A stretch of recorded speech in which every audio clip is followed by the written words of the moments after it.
Order.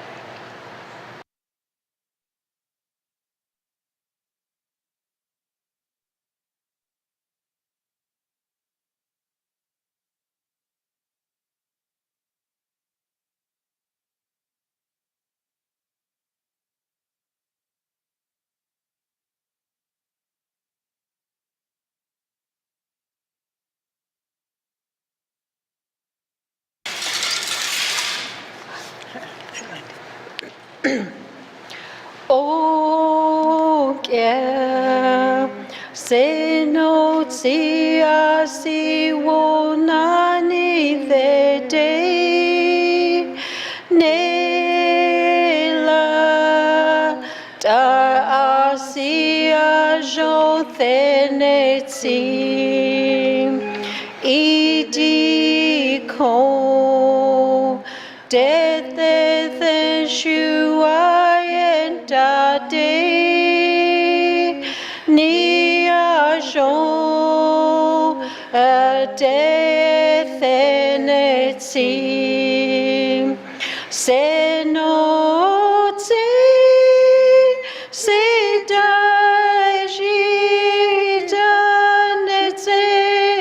ji ni zo nanete ni zo nanete se no ti se da ji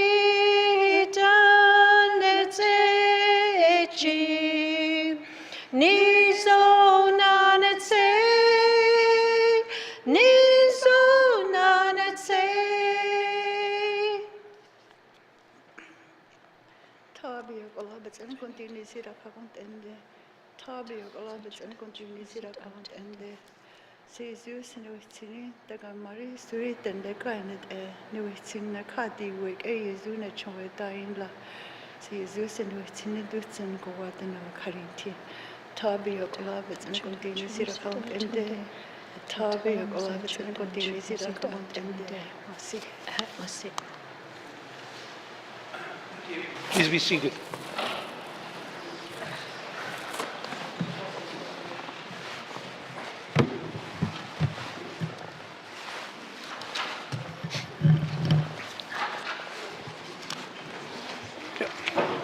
Colleagues, good afternoon. Welcome back to the House.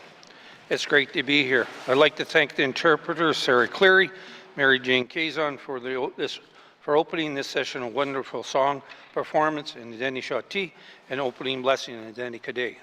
Thank you very much. I'm pleased to welcome our pages and our interpreters back to the chamber. We are grateful for their hard work and dedication. We couldn't do this without them. Colleagues, remember to speak slowly and clearly so our interpreters can do their job. Although we have not sat together in this chamber since March, I know you've been busy with your ongoing work of committee, government, and representing your constituents. Our work goes on when we are not sitting. From April 29th to May 1st, we hosted our 21st Youth Parliament. Folks, it was a great time. I was impressed with our young MLAs and proud of the work they did during the short time here. These youth from across our territories came together in the Assembly for 3 days to learn about consensus government and debate in this very chamber. Important issues important to them, their peers, and their community. Colleagues, please join me in thanking and congratulating our youth MLAs for a job well done.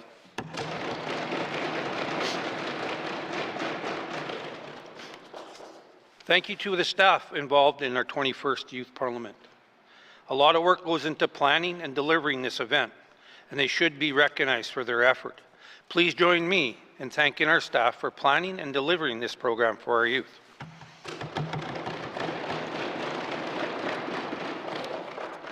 Finally, thank you for making our Youth Parliament program a success. Many of you volunteered as pages for modeling sessions and met with your youth representatives during the program. It means a lot to the youth in the program. Thank you. Colleagues, earlier this month on May 5th, we marked the 80th anniversary of the liberation of the Netherlands by Canadian forces. The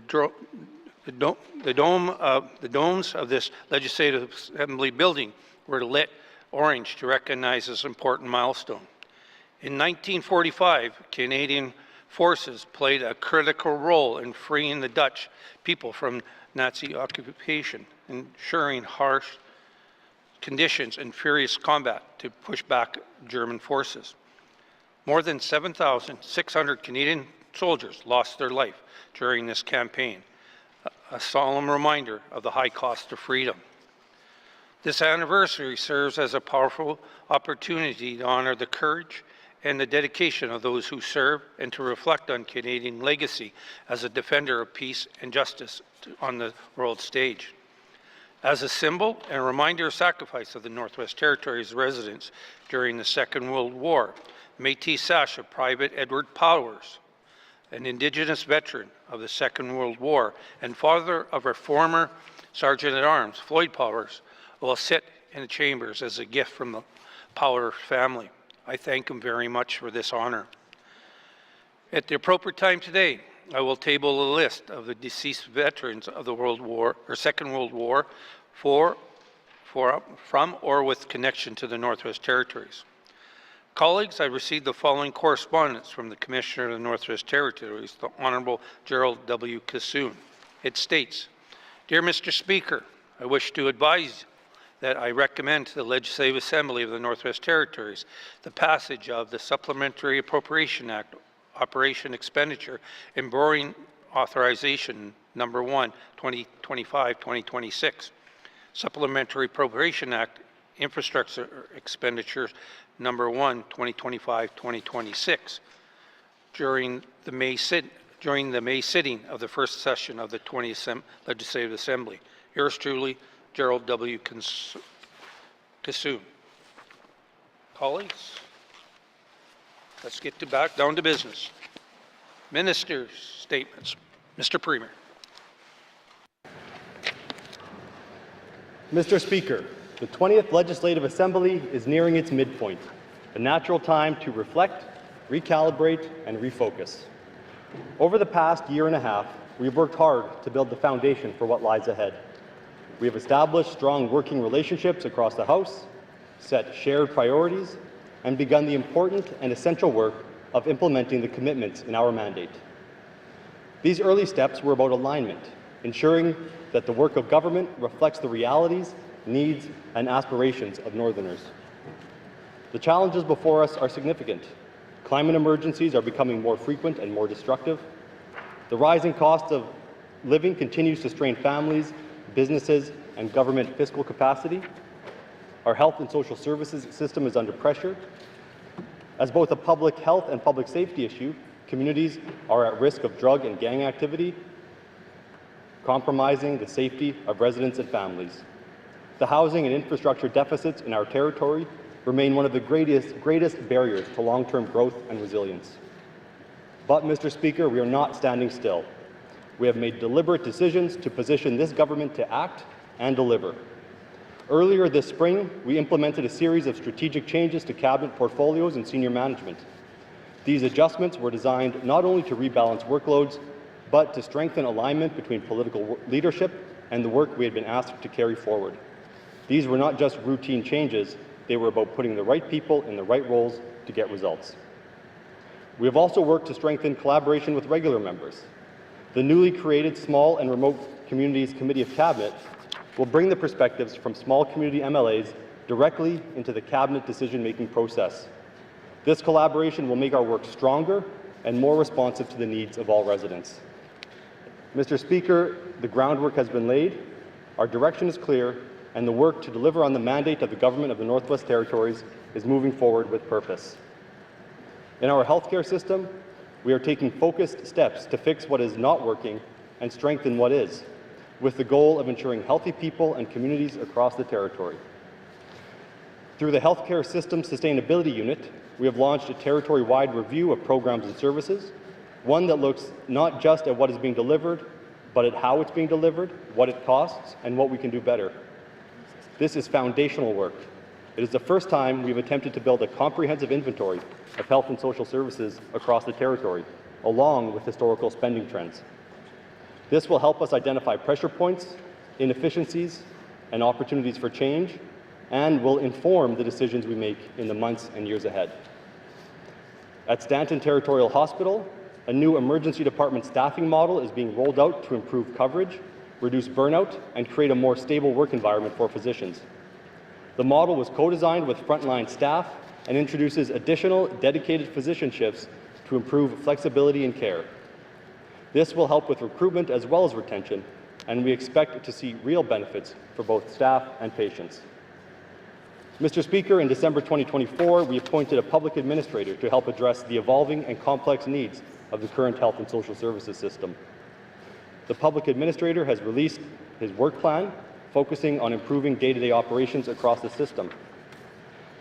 That work starts with things like scheduling, staff support, and accountability for frontline management. These are things that may not make headlines, but they're critical. They help keep services running, reduce turnover, and ensure that our health and social services system remains focused on care. One of the more exciting long-term projects is focused on integrated service delivery through the Governance and Service Integration Unit. The Governance and Service Integration Unit steers the N.W.T's efforts to improve person-centered service delivery across the N.W.T. With an initial focus on homelessness and family preservation, the unit will establish 5 regional integrated service delivery sites in Yellowknife, Fort Simpson, Inuvik, Hay River, and Betchico. Teams in these communities will coordinate support across sectors such as housing, mental health, income assistance, and child and family services. Central to this work is wraparound training offered to the N.W.T, Indigenous governments, and non-governmental organizations designed to create collaborative, holistic support plans for individuals with complex needs. The new Governance and Service Integration Unit also plays a key coordinating role in anti-poverty and food security initiatives that leads the N.W.T's response to strengthening the nonprofit and charitable sector. Its work is supported by approximately $5.7 million in federal funding through 2028, including funding from Public Safety Canada, Gender-Based Violence, and Housing, Infrastructure and Communities Canada. Additionally, the unit manages the Anti-Poverty Fund and the Non-Government Organization Stabilization Fund, supporting community-based solutions and capacity building across the nonprofit sector. Engagement, partnership, and breaking down barriers are the core of Governance and Service Integration Unit's mission to improve access to services and outcomes for residents across the territory. Mr. Speaker, we continue to deliver more homes for Northerners. Since the start of this legislative assembly, 81 new units have been completed, with 211 more underway or in the planning stages, including new incremental public housing units, seniors duplexes, and replacement units tailored to local needs across the territory. Over the life of this government, we're planning to deliver a total of 292 new housing units across the territory. In Yellowknife, 2 new transitional housing projects are moving forward. One, a partnership with the Salvation Army, will soon open its doors to individuals in their addiction recovery. A similar facility is expected to open in Inuvik later this year. The second project is a temporary transitional housing facility near the Yellowknife Airport that will provide supportive housing for up to 25 individuals experiencing homelessness. With on-site staff, wraparound supports, and a focus on safety and healing, it will help bridge the gap between emergency shelters and longer-term housing options. This and other similar projects will help our goals to break down barriers and build trust with vulnerable populations. This spring, construction is beginning on a number of additional units, including a 50-unit mass timber building in Yellowknife and a hybrid modular stick build in Delaney. These projects reflect both innovation and a community-driven approach. Mr. Speaker, local housing organizations remain essential partners in this work, supporting tenant safety and day-to-day operations in our communities. Through collaboration with regular members, An additional $41.6 million has been committed to housing N.W.T. this year, bringing the total planned investment to more than $50 million. This work is about more than buildings. It's about stability, health, and opportunity, and we are moving forward with urgency and partnership. Mr. Speaker, floods and wildfires are no longer rare events in the Northwest Territories. They have become a regular part of life for many communities, and their impacts are being felt more often and more severely. We have been taking decisive steps to ensure that we are ready for emergencies. To help strengthen our emergency preparedness and response, 2 independent reviews were launched following 2023's wildfire season. One focused on wildfire management, and the other on broader emergency operations, including evacuations and public safety. Earlier this month, we received the broader after-action review focused on emergency management and community evacuations. It provides a detailed assessment of what worked and what did not, and identifies clear opportunities to improve coordination, communication, and readiness.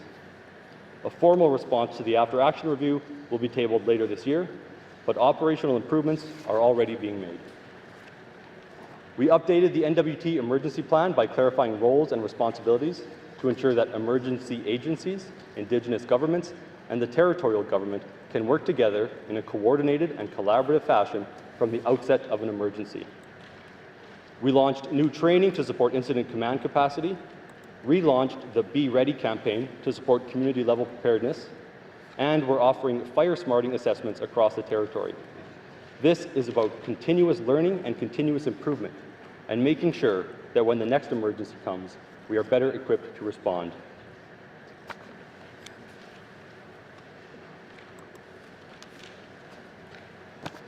We're also supporting climate resilience in the N.W.T's 4 coastal communities, Tuktoyaktuk, Paulatuk, Sax Harbour, and Uluhuktuk, in partnership with Natural Resources Canada's Climate Resilient Coastal Communities program. These 4 communities face growing risks from coastal erosion, sea level rise, storm surges, and permafrost thaw due to climate change. The funding includes more than $12 million for 13 projects in the north and across Canada to help communities develop and implement their own climate adaptation measures, including planned relocation efforts. We will work with community governments to ensure strategies are community-led, practical, and support long-term climate resilience. In this environment of growing uncertainty and rapid change, another serious threat continues to develop, not just in the N.W.T, but internationally: the rise of drug trafficking and substance use. Social isolation, lack of opportunity, and limited access to services, often exacerbated by climate-driven disruptions, have made some communities more susceptible to the harmful impacts of drugs and organized crime. In response, protecting community safety has become not just a matter of policing, but a critical part of building resilience. As this issue continues to grow, we and our partners have adapted our response, education and supports to make sure we have safe communities for Northerners and support for healing. Our efforts focus on community-based programs, harm reduction, enforcement, and restorative justice. The Department of Health and Social Services works with schools, non-government organizations, and community organizations to deliver prevention education on the risks of drug use, safe consumption messaging, and access to mental health supports, as well as providing harm reduction initiatives, such as the access to naloxone kits to treat opioid overdoses. For community members dealing with addictions and trauma, the Mental Wellness and Addictions Recovery Fund offers $3 million a year to communities, Indigenous governments, and Indigenous organizations for community-based programming tailored to the cultural and local needs and land-based healing initiatives that include traditional knowledge and practices. Facility-based addictions treatment is also available to help residents access treatment outside of the territory if needed, as well as dedicated aftercare, including counseling and peer support for people returning from treatment. Through the RCMP and the Department of Justice, the N.W.T. actively supports drug enforcement efforts. This past February, the RCMP executed the largest drug and cash seizure in N.W.T. history, confiscating nearly 5 kilograms of cocaine and over $360,000 in cash. This operation significantly disrupted criminal networks operating in the territory. We established a territorial crime reduction unit, deployed the first full-time emergency response team in the N.W.T, and are developing new legislation to empower law enforcement to shut down drug houses, seize assets from traffickers, and continue to disrupt drug networks to protect communities and keep residents safe in their own homes. We will also continue to work across jurisdictions, both within the territory and nationally, to fight the problem. Mr. Speaker, we know that long-term prosperity and resilience in the Northwest Territories depend on getting infrastructure right and on working with Indigenous governments in Canada to make meaningful progress. This is why we continue to advance major projects like the Mackenzie Valley Highway, the Tulsan hydroelectric expansion, and the Slave Geological Province Corridor. These are long-term investments in connectivity, energy security, and economic development that will create new opportunities for Northerners and are critical to strengthening the North's role as a pivotal point in Canada's future. To help drive this work forward, we have created a new ministerial portfolio focused on strategic infrastructure, energy, and supply chains. The partnerships behind these nation-building projects, including with Indigenous governments and the federal government, remain central to our approach, and we will continue to advocate strongly for the funding and approvals needed to move them ahead. We have taken practical steps to adapt existing systems. This year's winter fuel resupply was one of the most complex in recent memory, with water levels forcing major rerouting. Thanks to strong coordination across government, industry, and communities, over 9.6 million litres of fuel was safely delivered on time to 8 communities.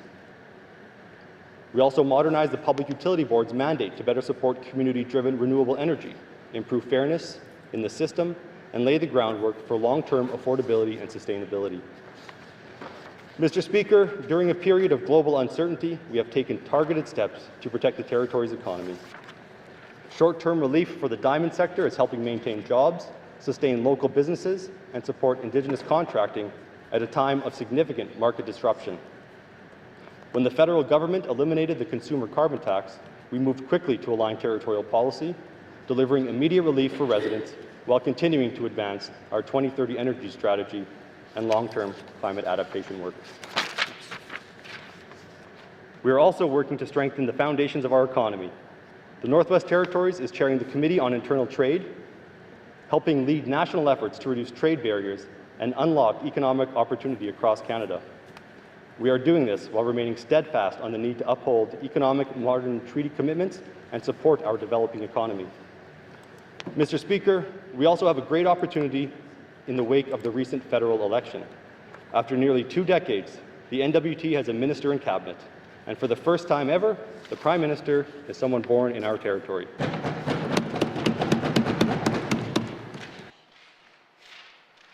There's a renewed sense that Canada is paying closer attention to the Arctic and the North, not just as a region in need, but as strategically essential to the success of our nation. This attention brings with it opportunities to collaborate in meaningful ways on the challenges we face, whether building the economy, adapting to climate change, strengthening community wellness and resilience, or highlighting Canada's security and sovereignty. We welcome this focus and are ready to work with Canada and all of our partners to build a Northwest Territories that is stronger, safer, and more productive for Northerners and contributes to the Canadian Federation. As we look ahead, our focus remains clear. We will continue working and building with regular members, Indigenous governments, community leaders, and residents to advance the priorities in our mandate: more homes, better health care, stronger emergency response, cleaner energy, safer communities, and a resilient, sustainable economy that works for Northerners. This is the time to move from strategy to implementation, from building trust to delivering results. That is what we intend to do. Thank you, Mr. Speaker. Thank you, Mr. Premier. Minister statements. Member statements. Member from Rangeley. Thank you, Mr. Speaker. I rise today to congratulate Yellowknife's own, the Honourable Rebecca Alty, on her election to the House of Commons and further on her appointment to the Privy Council as Minister for Crown Indigenous Relations. Rebecca was born and raised in Yellowknife in Chief Drygee's territory in the Acacho region After high school, she completed a diploma in film and video at the Southern Alberta Institute of Technology, followed by a degree in communication studies from the University of Calgary. In 2018, she was elected as 15th Mayor of Yellowknife, following 2 terms as a City Councillor. Ms. Alty joins a rather exclusive club of Northern ministers and is only the 2nd from the Northwest Territories, following in the footsteps of the great Ethel Blondin Andrew, who was Minister of State from 2003 to 2006. Il est encourageant de voir autant de nordistes élus à certains des postes les plus importants du pays. Bien sûr, notre Premier ministre Mark Carney est originaire de Fort Smith, nos spectaculaires territoires de Nord-Ouest. Mais il a clairement démontré son engagement envers le Nord avec les nominations de l'honorable Bucky Belanger, de l'honorable Rebecca Chartrand, et de l'honorable Mandy Go-Masty. Northerners are often overlooked and underutilized by Ottawa, but these appointments send a clear message that that is going to change. The N.W.T holds the promise of Canada's future, the Grays Bay Slave Geological Province Strategic Corridor, critical minerals, and our untapped energy potential in natural gas, offshore oil, hydroelectricity, and geothermal resources. We can be the center of North America's strategic defense and ensure Arctic sovereignty for all Canadians in the tradition of Indigenous people who have called this land home since time immemorial. Mr. Speaker, the new federal cabinet and its priorities represent a bright future for the Northwest Territories, with growth and security for our people. I know that my friend, Rebecca Alty, will make good on this opportunity and be the voice of the N.W.T on the national and international stage. Congratulations, Rebecca. Thank you. Thank you, member from Range Lake. Member statements. Member from Great Slave.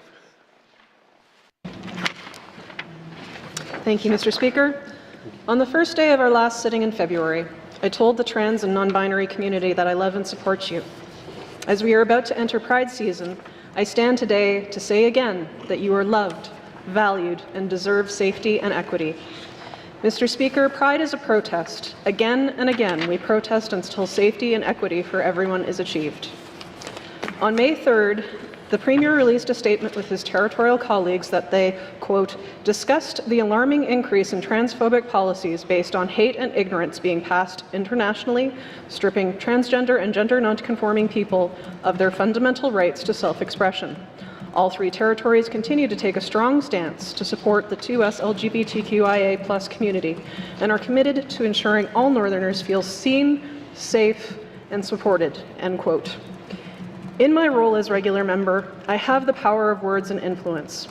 And so today, I ask this cabinet to use their active power to effect strong change and support our 2S LGBTQIA+ community through real action. This means we must provide safe options for gender-affirming healthcare out of territory. It also means that the N.W.T must actively listen to experts in our community, especially the Northern Mosaic Network, to create real and lasting change through meaningful collaboration. I invite all members to meet with folks outside the Assembly rallying for safe and accessible trans health care. I will have questions for the Minister of Health and Social Services at the appropriate time. Thank you, member from Great Slave. Member statements. Member from Monfwi. Thank you, Mr. Speaker. Mr. Speaker, di nawawak igatasi naidi nizinle hani guneke adza hunte season haisinle hani kodunlu hagedi hunte what a sakatsi what a guneke tsugowi what a sakatlun dagi e hani hunt e wogodi gothi hunte guneke guys season seneke le hazela hunt in at the region at the hunt a gohe hunt e tladya gwatsa no ketsaso it Thank you, Mr. Speaker. Mr. Speaker, drug use is out of control in N.W.T. Mr. Speaker, we must address the drug crisis in our communities. 2 weeks ago, the Dene National Chief said we are, quote, at the crossroads in an ongoing drug crisis. Mr. Speaker, I feel we need to recognize that this recent gun and drug-related crime really is a crisis. As a parent and grandparent, I care deeply about the well-being of our people, especially our youth. They are our future leaders who will shape our communities going forward. Mr. Speaker, this drug crisis is tearing people apart. It is heartbreaking to see the toll crack cocaine and fentanyl are taking on our youth. 2 people are facing firearm and drug trafficking charges in the Sahtu. Last month, a 21-year-old received a 5-year prison sentence for selling cocaine in Yellowknife. Last week, a 22-year-old was arrested for a murder that happened in the Detroit in March. Yesterday, media reported that a 12-year-old was arrested in Mackenzie Delta after a shooting. Mr. Speaker, our children are using drugs at younger ages, for example, 10 years old, and this will have a terrible impact on their future. Mr. Speaker, my constituents are calling for action. They are asking others to report drug dealers and people involved in the drug trade. Residents are beginning to face legal consequences. We need to ensure we have the resources to meet the challenges ahead. Mr. Speaker, addiction is also disease, and while we must protect our communities, we need to show compassion. Mr. Speaker, can I have unanimous consent to conclude my statement? Member for Monfwi. Member for Monfwi is asking unanimous consent to conclude her statement. Seeing no nays, you may conclude your statement. Thank you, Mr. Speaker. We have heard recently that the amount of time for legal aid clinics and services have been reduced. Our young people are entering the system, and we need to be prepared. I will have a question for the Minister of Justice at the appropriate time. Thank you. Thank you, Member for Monfwi. Member statements. Member from Yellowknife Centre. Thank you, Mr. Speaker. Mr. Speaker, investing in our Arctic road to resources, Mr. Speaker, it's the highway north of Yellowknife, is an excellent, if not a major significant economic opportunity for the North and Canada.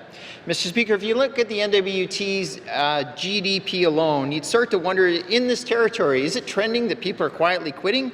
Our GDP is shrinking, and things are maybe no one's taken the opportunity to inform or tell the Premier.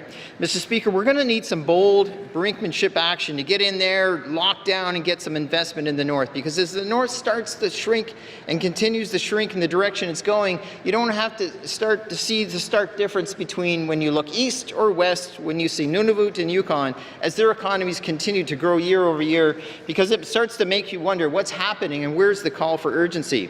Mr. Speaker, frankly, the only growth really we see in the Northwest Territories in our GDP is the public administration.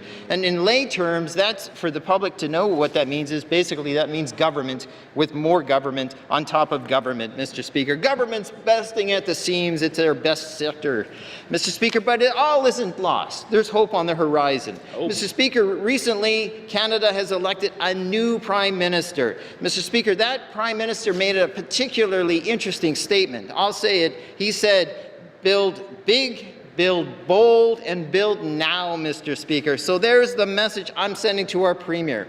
So, Mr. Premier, while you're traveling to the First Minister's junket in 2 weeks from now, and in between the wine, the cheese, and those fancy, cute little tiny crackers, take a moment and ask the Prime Minister to help you build big, build bold, build now. We have partners here in the Yellowknife region. The Tulicho government, the Yellowknives, they want to work together to build that road north to the Bathurst port, because we could build big, bold, and now, and that will help stimulate this economy. Mr. Speaker, subjects such as the Arctic Road to Resources I think would be good. Accelerating the Mackenzie Valley Highway is critical, and if Tolston isn't going to work, it's time we pull it off the table and say let's run a power line north from Alberta, because we have to start making some good choices. So I implore the Premier, do not be a Where's Waldo, be aggressive, be big, be bold, and do it now, because we can't wait any longer. Thank you, Mr. Speaker.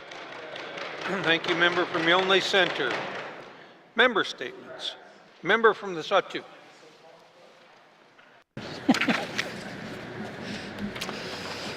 Thank you, Mr. Speaker. Mr. Speaker, I hope all colleagues is having an enjoyable spring. Mr. Speaker, I took the opportunity as recently as this past week where my wife and I drove through Fort St. John, BC, home to the Site C Hydro Dam facility, a stunning and massive structure. This is also one of 3 facilities on the same Peace River. These are controlled waterways for commercial returns. Mr. Speaker, our journey continued to include sites at the Petito Liard River Junction. Again, we witness another site of low water conditions. Mr. Speaker, these 2 areas are the head watersheds of the Mackenzie River and the Liard, with warmer climate conditions, controlling waterways, downstream residents in my area. These invested conditions is not only alarming, concerning, but more importantly, what's in store of our future generations on sustainability.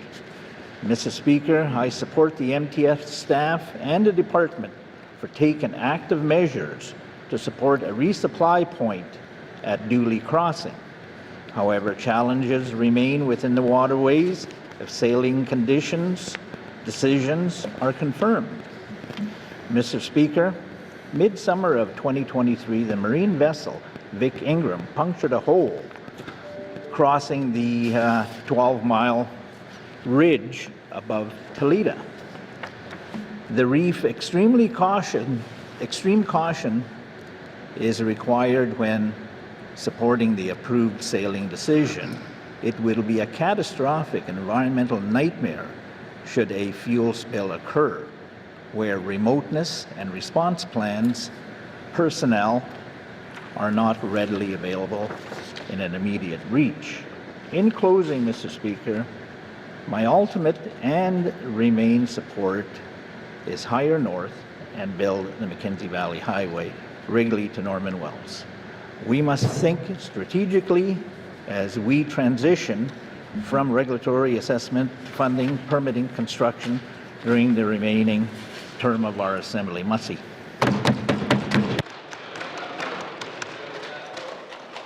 Thank you, member from the Sawtooth. Member statements. Member from Yellowknife North.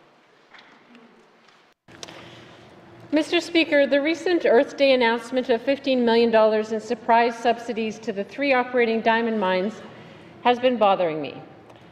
I certainly don't dispute that the mines employ a lot of Northerners and that Indigenous and Northern businesses rely significantly on contracts with the diamond mines. What bothers me is that the subsidies are based on wishful thinking. They're not designed to actually accomplish anything meaningful when it comes to jobs or our economy. We're not getting any guarantees in return for the $15 million, besides nice but empty words like relationships and partnerships. They're not even offering best efforts, but commercially reasonable efforts to maintain operations. Basically, they'll do what they were going to do anyway. We don't have any independent economic analysis that shows even the probability that this token gesture will result in 1 more Northerner being hired, or that a mine will stay open for 1 day longer than it would have without these subsidies. $15 million in public funds are pretty small potatoes for those diamond mine operations, but they could mean a lot if this government instead invested that money directly in our people, in housing or education or mental health care, or even in energy infrastructure projects to support future economic opportunities. Those are the investments required to build up our economic foundation. not desperately throwing money at the mines that are already on their way out the door in the hope that will slow them down on their way out. Was this so-called crisis so impossible to predict or plan for? Global mineral prices famously rise and crash on a regular basis. We've known for many years these mines are reaching the end of their life cycles, when we should expect falling profits and tighter margins. We can and should be creating transparent policy for what to do in these frequent situations. Should the government always subsidize a mine if it threatens to close? If so, for how long should we subsidize a failing operation? What proof do we need to see that a closure threat is real? Is there a minimum rate of return? How many jobs should be at stake to justify a subsidy? What should be the consequence if a company takes the money and shuts down the very next day? Mr. Speaker, I ask for unanimous consent to conclude my statement. Member from Yellowknife North. Member from Yellowknife North is seeking unanimous consent to conclude her statement. Hearing none, you may conclude your statement. Thank you, Mr. Speaker, and to my colleagues. Finally, let's plan properly and invest in economic development based on sound evidence rather than spending reactively based on fear and wishful thinking. Thank you, Mr. Speaker. Thank you, member from Yellowknife North. Member statements. Member from Frimley.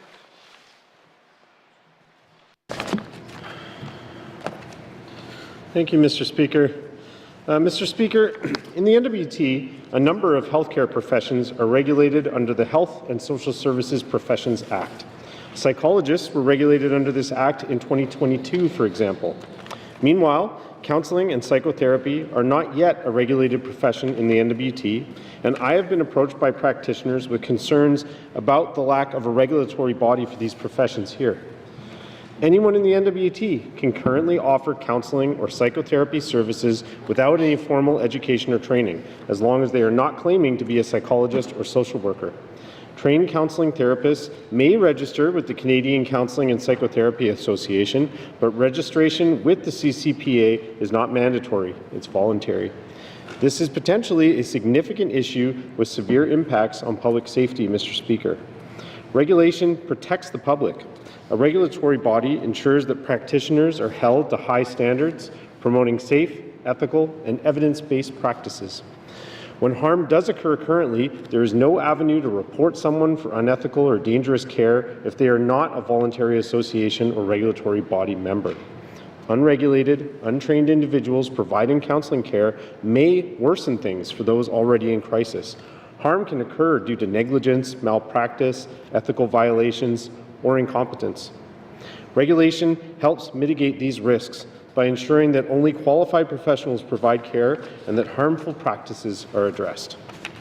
We expect registered nurses and physicians to maintain up-to-date licensing, ensuring their ability to provide safe care. Why should we not hold mental health professions to the same standards? or similar standards, Mr. Speaker. I want to highlight that valuable education and training are not limited to colonial systems, and it is crucial that any regulatory framework developed for the N.W.T takes this into account. Currently, the College of Registered Psychotherapists of Ontario has a policy titled the Indigenous Pathway Policy, which aims to support the registration of appropriately qualified Indigenous practitioners of psychotherapy through consultation and collaboration with Indigenous communities. The CRPO also recognizes that knowledge keepers, elders, and practitioners of Indigenous traditional healing practices can provide supervision to registrants, recognizing that supervision from Sorry, Mr. Speaker, I request unanimous consent to conclude my statement. Thank you. Member from Frame Lake. Member from Frame Lake is seeking unanimous consent to conclude his statement. Seeing no nays, you may conclude your statement. Thank you, Mr. Speaker, and thank you, colleagues. Mr. Speaker, the CRPO also recognizes that knowledge keepers, elders, and practitioners of Indigenous traditional healing practices can provide supervision to registrants, recognizing that supervision from non-colonial educated and trained individuals has value. Similar policies would be essential if regulation were achieved in the Northwest Territories. Thank you, Mr. Speaker, and I'll have questions for the Minister of Health and Social Services. Thank you, member from Frame Lake. Member statements. Member from the Decho. Thank you, Mr. Speaker. Mr. Speaker, I would like to discuss Enterprise being put under administration. Enterprise is still recovering from the 2023 wildfires, which destroyed homes and businesses and displaced most of its residents. Mr. Speaker, there have been no clear plans since the fires. Enterprise lost people on its council in early 2024, and media reported widespread lack of confidence. On May 7, 2025, the Minister of Municipal and Community Affairs made an order declaring the hamlet of Enterprise be placed under administration due to the governance, financial, and operational challenges. Mr. Speaker, Section 159 of the Territorial Hamlets Act allows the Minister to declare a hamlet subject to administration and appoint a municipal administrator.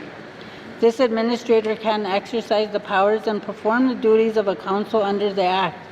As a result, council is deemed to have resigned and the office remains vacant until a new election is held. Mr. Speaker, the minister's orders effectively relieve the mayor and all members of the council of their duties. This measure was considered necessary to stabilize operations, ensure good governance, and address the challenges faced by the community, according to the press release. Mr. Speaker, residents need to know the next steps. Some residents are still living in Hay River. They want to know when Enterprise will be move-in ready. My constituents are asking what plans are in place for delivering services and programs on behalf of Enterprise. Now that council has been dissolved, when will then an election be held? I will have questions for the minister at the appropriate time. Merci, Mr. Speaker. Thank you. Member from the Date Show. Member statements. Member from Tuna-Day-Willowday. Thank you, Mr. Speaker. Mr. Speaker, my constituents of Tuna-Day-Willowday, following the spring federal election with great anticipation, a sentiment echoed throughout this assembly. For some time, there has been serious uncertainty about how outcomes of the federal election could affect our efforts to tackle the many challenges facing our territory, in particular ongoing housing crisis. The result is now clear. Mr. Carney and the Liberal Party have returned to office, promising a new government agency dedicated to building 500,000 new homes a year across the country. While this plan is ambitious, it is not without precedent. For decades, the federal government built homes across Canada and here in the Northwest Territories. Those efforts made real progress until the mid-1990s. Many people in the north, in the small communities, are still living in those homes today. Unfortunately, the beginning of our modern housing crisis can be tracked back to the moment of federal government transferred housing responsibility to the territorial government. The N.W.T has since fallen behind by hundreds of homes a year, or 7,500 in total, approximately, as simply do not have the resources to keep up.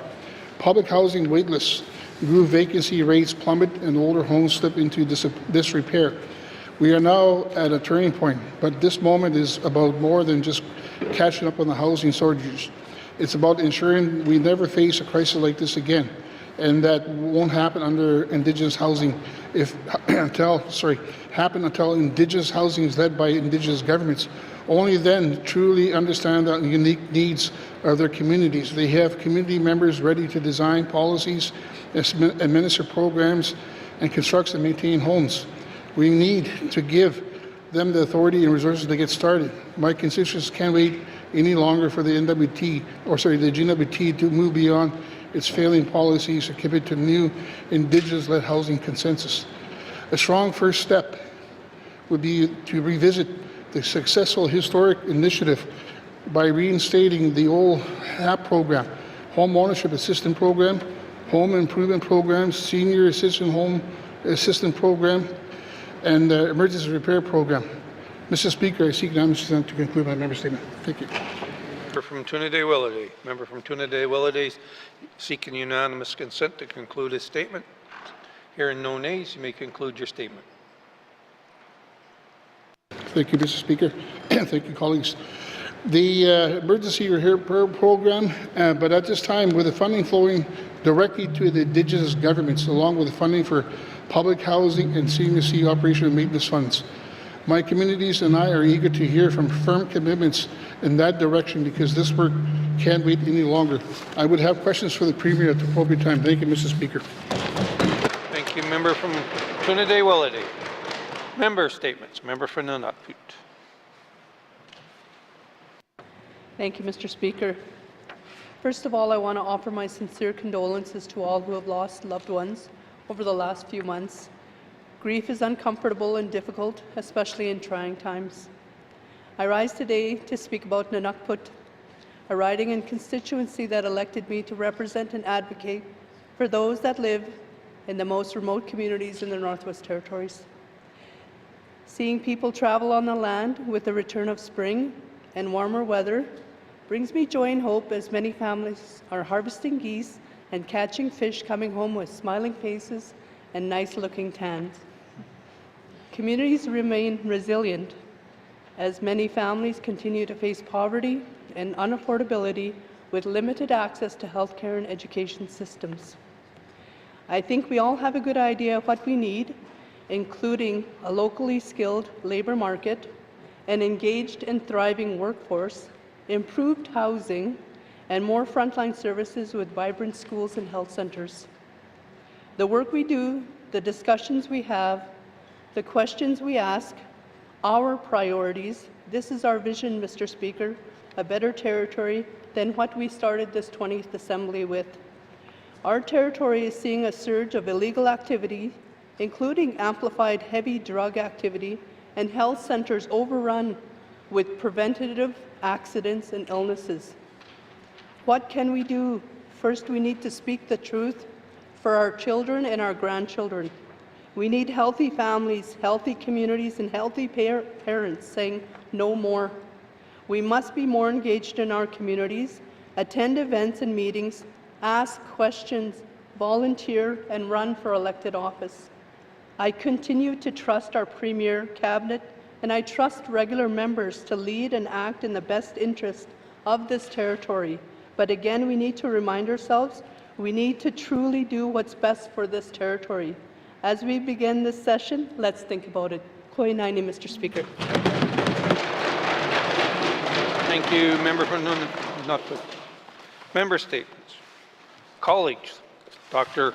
Earl Leslie Covert passed away peacefully at Chinook Regional Hospital in Lethbridge on Saturday, May 3rd, 2025, at the age of 86 years old.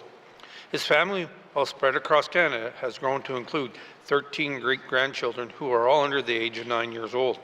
While those are blood-related relations left behind, there are dozens of people and family who call him father, grandfather, and a friend. He was preceded by his wife, Audrey, in 2016. Dr. Covert was born June 21st, 1938 in Ottawa, graduating Queen's University in Kingston, Ontario, and moved immediately to Northwest Territories, where he began serving the Lord as a doctor and leader in the church community.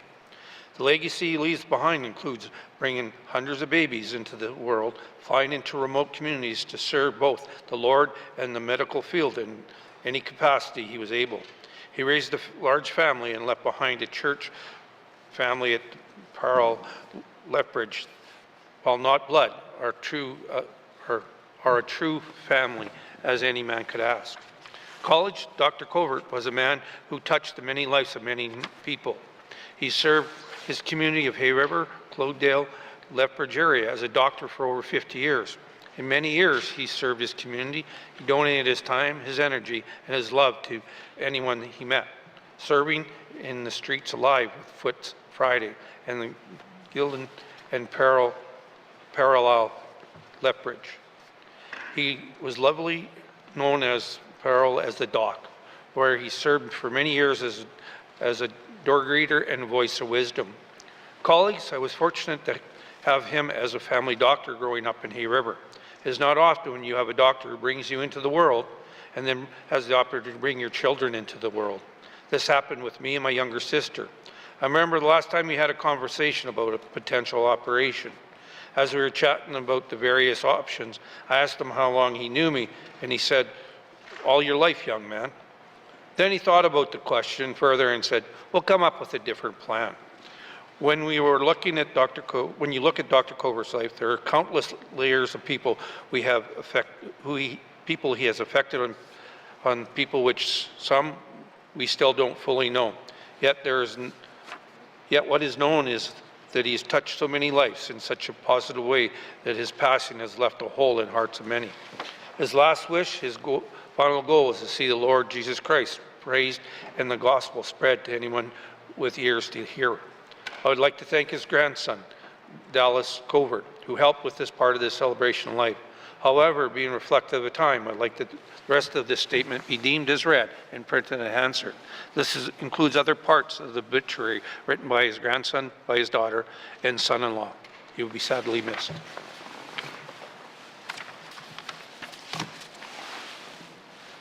Member statements. Member from Nunavut-Boot Lakes.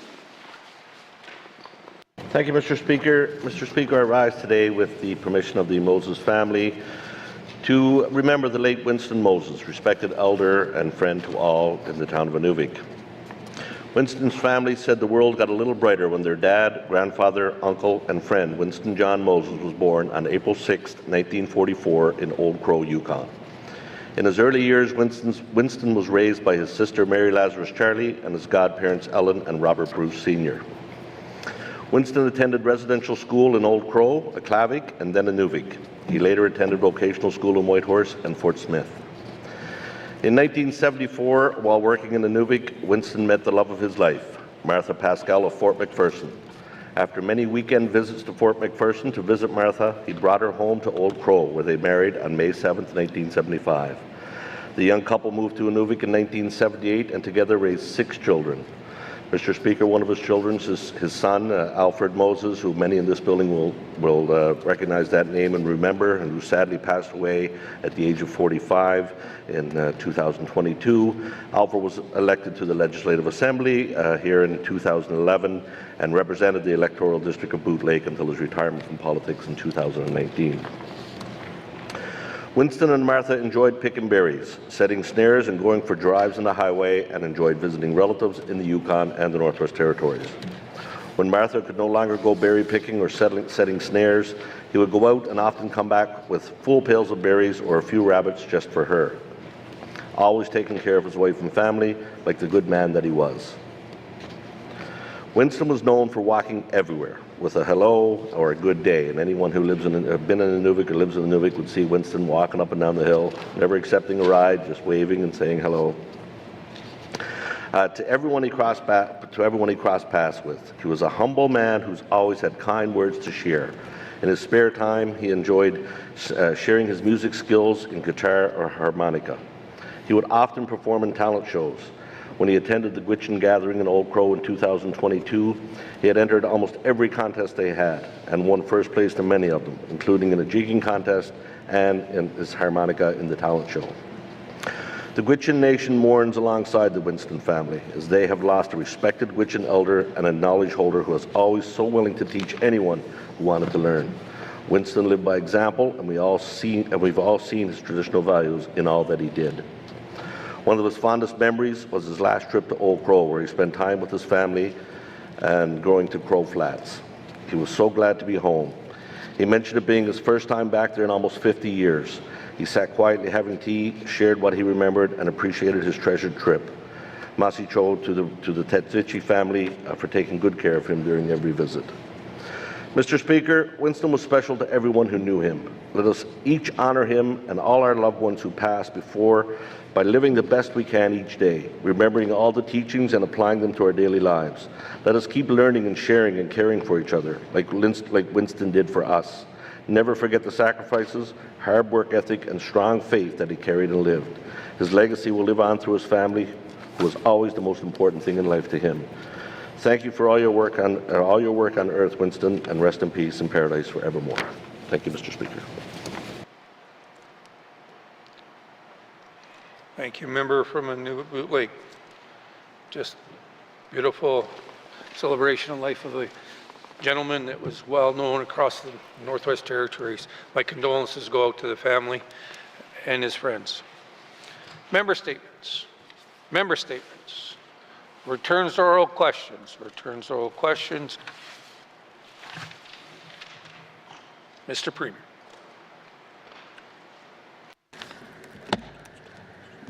Working on it.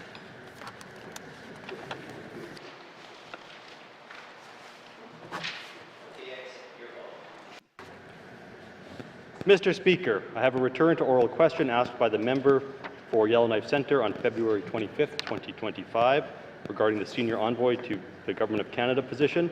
The Senior Envoy position is one position within the Premier's office and is remunerated at the salary range of the Principal Secretary position, which is considered a Deputy Head 3. As of April 1st, 2025, the salary of a Deputy Head 3 position is from $261,474 to $326,842. Salary ranges for the Government of the Northwest Territories employees are available publicly on the Department of Finance website. As of April 1st, 2025, the 100% maximum range for a Deputy Head 3 position, including benefit entitlements, there is an estimated cost of $440,000 per year. Thank you, Mr. Speaker. Premier.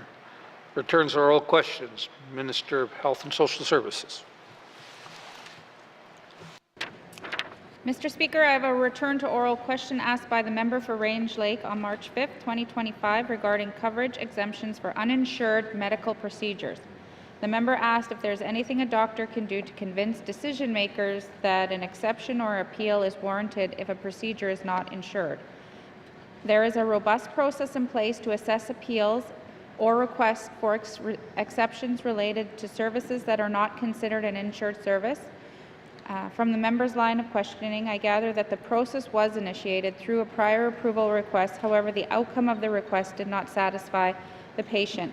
In accordance with the Medical Care Act, medical care regulations, the Director of Medical Insurance designates a medical advisor who is a physician to review prior approvals request and make recommendation. Depending on the complexity of the case, the file is reviewed by the medical advisor and any additional Department of Health and Social Service staff or other clinicians within the territory, and in consultation with the medical specialist or experts from outside the N.W.T. as needed.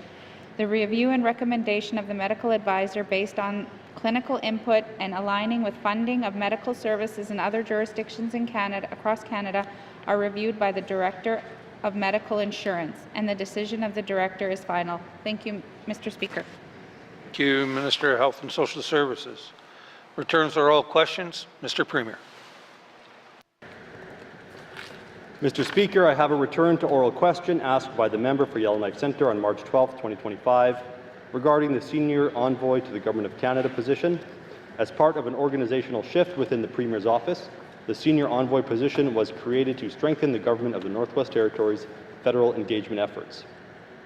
This role is designed to foster strong relationships with federal political offices in Ottawa while leveraging the renewed national interest in Canada's North. The Senior Envoy serves as a dedicated resource, ensuring that the N.W.T's perspectives are effectively conveyed in federal decision-making processes whenever possible. The success of this position will, in part, be measured by the level of engagement and resulting outcomes, including advocacy achievements and policy influences.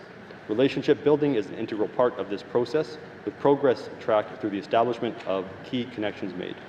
Additionally, performance will also be assessed based on tangible outcomes, such as new funding commitments secured and initiatives influenced. Ultimately, these measures reinforce the position's important role in expanding visibility and elevating our government's priorities on the national stage. Thank you, Mr. Speaker. Returns to oral questions. Returns to oral questions. Recognition of visitors in the gallery. Recognition of visitors in the gallery. Member from Great Slave. Thank you, Mr. Speaker. Mr. Speaker, I would like to recognize my constituent Irene Roth, who is here today in the House, although I can't see her because I am limited on my vision in the House. Thank you very much for being here and enjoy your assembly. Member from Great Slave. Recognition of visitors in gallery. Member from Range Lake.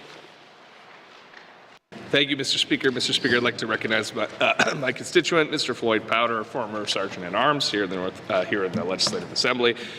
Floyd is here to honor Eddie Powder, a W.W.T.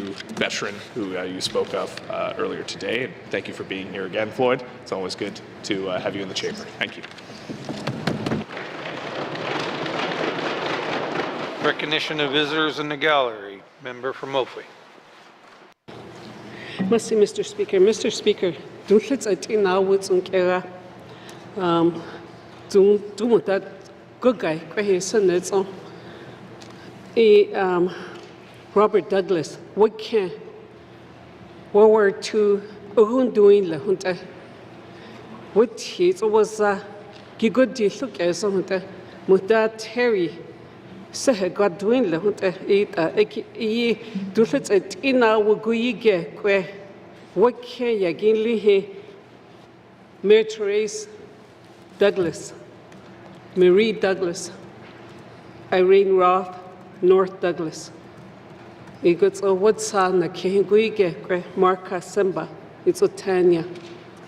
Ihuti Masti Zunguga, what her guitar own doing La Hunta, eats on Kera Guga, and not a Lloyd Floyd powder, he must see we see for Ihuti done help when it what Asuhuti Galageda Hunta, own dudes on Kera.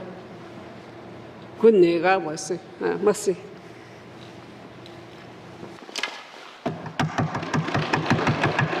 Member from Monfwi, recognition of visitors in the gallery. Member from Sawtooth.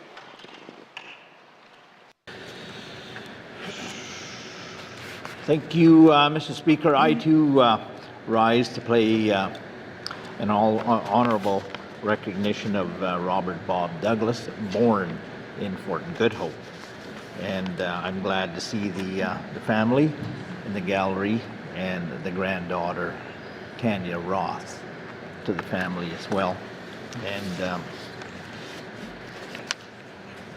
Mr. Douglas is still talked about in high regard with the efforts he made and contributing to the community at the time there when he was living and working in Fort Good Hope.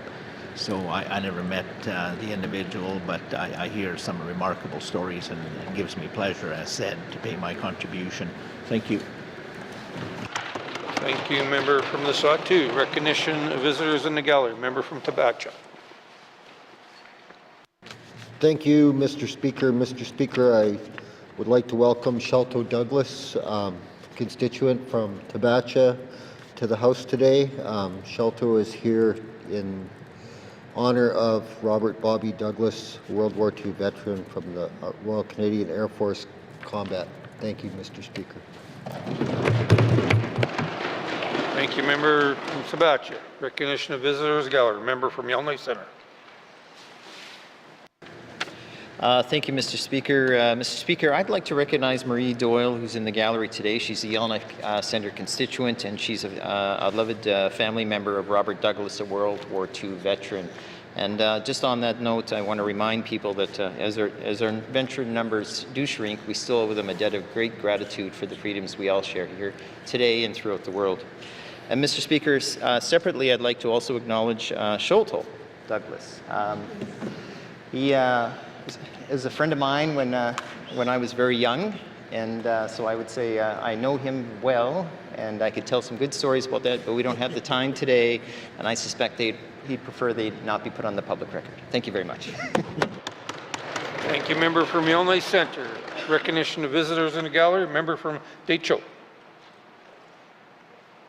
Thank you, Mr. Speaker. I too would like to recognize they're kind of members of my family and friends of my family. Marka Simba, I'm married to my cousin from Kikisa. Tanya Roth from Norman Wells, Marie Douglas, North, Irene Shelto, and the family that's there from the late Robert Douglas. Thank you and welcome to the House. Thank you, member from the Decho. Recognition of visitors in gallery. Member from Tuna-Day-Willowknife. Thank you, Mr. Speaker. Mr. Speaker, I'd like to also recognize the former Sergeant at Arms, Mr. Floyd Powder. Good to see you here. I also would like to recognize Irene Roth, Marie Douglas, Tanya McCauley, Shelton Douglas, North Douglas, and I have an elder there. I just don't know their name, but I just want to say welcome to the House. And Shelto, you look like a politician. So welcome, Masi. Thank you, member from Tuna-Day-Willowknife. Recognition of visitors gallery. Member from Monfwi. Thank you, Mr. Speaker. I would like to recognize Shelto Douglas in the audience as well. I was given names, but I forgot to mention, I didn't realize he was in the audience, in the gallery. So I would like to recognize Shelto Douglas as well. So thank you. Thank you, member from Monfwi. Recognition of visitors in the gallery. Recognition visitor in the gallery. Welcome, Mr. Powders. It's great to see you here again. If we've missed anyone in the gallery here today, welcome to your chambers. I hope you are enjoying the proceedings. It's always nice to see people in the gallery, and thank you very much for allowing us to represent you here today and for the residents of the Northwest Territories. Recognition of visitors in gallery. Recognition of visitors in gallery. Acknowledgements. Acknowledgements. Oral questions. Member from Yonley Centre. All right. Thank you, Mr. Speaker. I'm excited to ask questions to the Premier regarding his upcoming wonderful trip to Saskatoon. And I'd like to know little details, and hopefully we can share this within the House.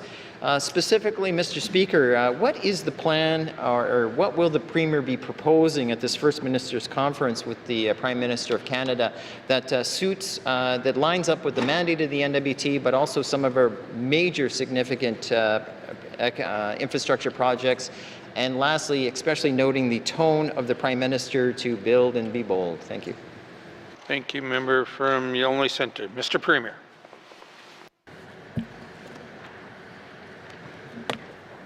Thank you, Mr. Speaker. We've had a pretty consistent approach to dealing with the Prime Minister's office. We are advancing our federal priorities. When I meet with the Prime Minister, I speak about the need to settle land claims. That was actually what we talked about the last time that I spoke with him. And then the next thing I know, we have the Minister of Crown Indigenous Relations is from the Northwest Territories. So I don't know if that is a coincidence or if they're listening, but I think that's very promising. I speak about things that the Prime Minister is interested in, things like nation-building projects, Slave Geological Province Corridor, Tulsan Hydroelectric expansion, the Mackenzie Valley Highway. I talk about how we work with Indigenous governments in the Northwest Territories, how we have a co-management system that the federal government is actually part of, and they need to be more involved if we want to get things moving forward. So I do my best to put things out there that the Prime Minister can say yes to, and that will stick with them, so that when they go back and they make their decisions, the Northwest Territories is at the front of their mind. Thank you. Premier. Member from Yonley Centre.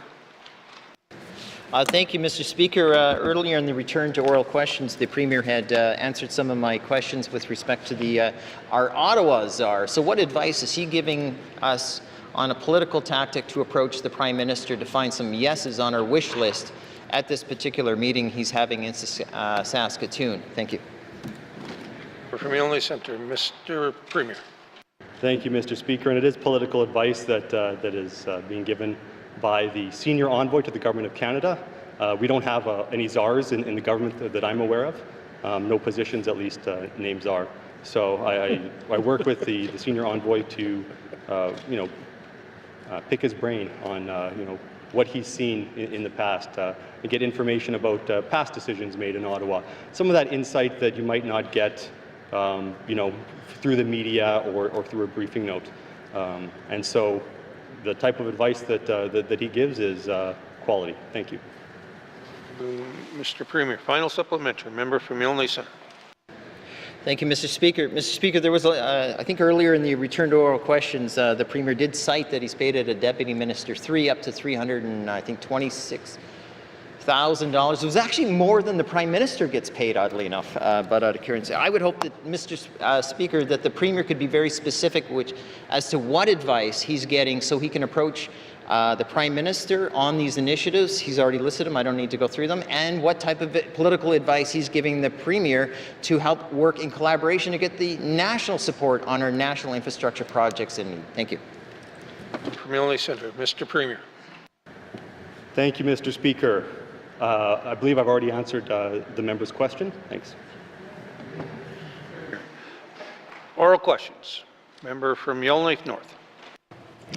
Thank you, Mr. Speaker. I have questions for the Minister of Industry, Tourism and Investment. So as part of the public briefing this morning, the government's presentation stated that in return for accepting this relief, the diamond mines agreed to several commitments, including to use commercially reasonable efforts to maintain operations until their planned closure dates. So can the minister explain whether the commitment to use commercially reasonable efforts to maintain operations represents any change whatsoever from the status quo, or rather would we always expect businesses to use commercially reasonable efforts in everything that they do? Thank you, Mr. Speaker. Thank you. Member from Yellowknife North, Minister of ITI. Thank you very much, Mr. Speaker. Mr. Speaker, certainly in the Northwest Territories, we do always expect businesses to use reasonable efforts, to use local employment, local labor, and to really ensure that collectively and as a community, we're really focused on benefit retention for Northerners.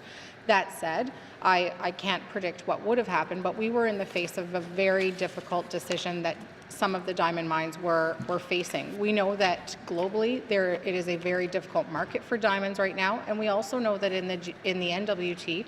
that diamond mines provide a lot of our GDP. They provide upwards of 21%. They provide a lot of funding to businesses. They provide a lot of jobs to Northerners that Northerners rely on. And so what we were investing in were those jobs. Thank you. Thank you, Member from Minister of ITI. Member from Yellowknife North. Thank you, Mr. Speaker. So the department explained in the briefing that the property tax relief is a, quote, temporary measure. So does this mean that if profits rebound, we should expect the mines to repay the subsidies? And so by temporary, is this meant to be kind of a temporary loan? Thank you, Mr. Speaker. Member from Yellowknife North, Minister of ITI. Thank you very much, Mr. Speaker. So, Mr. Speaker, the relief in the form of property taxes and foregoing the property taxes was a one-time, one-year for this year relief measure that the Government of the Northwest Territories, under direction of Cabinet, took. It is not a long-term solution. It is a right now an acknowledgement of the global diamond market and the cost of doing business in the Northwest Territories, and also the significance to Northern employers, to Northern workers that the diamond mines play. Thank you. Minister of ITI. Final supplementary. Member from Yellowknife North. Thank you, Mr. Speaker. So the minister also said in her statement that these subsidies are not about supporting mines, they're about supporting people. So if that's the case, did the minister consider investing the $15 million directly into retraining and supporting the workers or the Indigenous development corporations so they can be better prepared to transition once the mines do close, whether that's a year or a few years from now? Thank you, Mr. Speaker.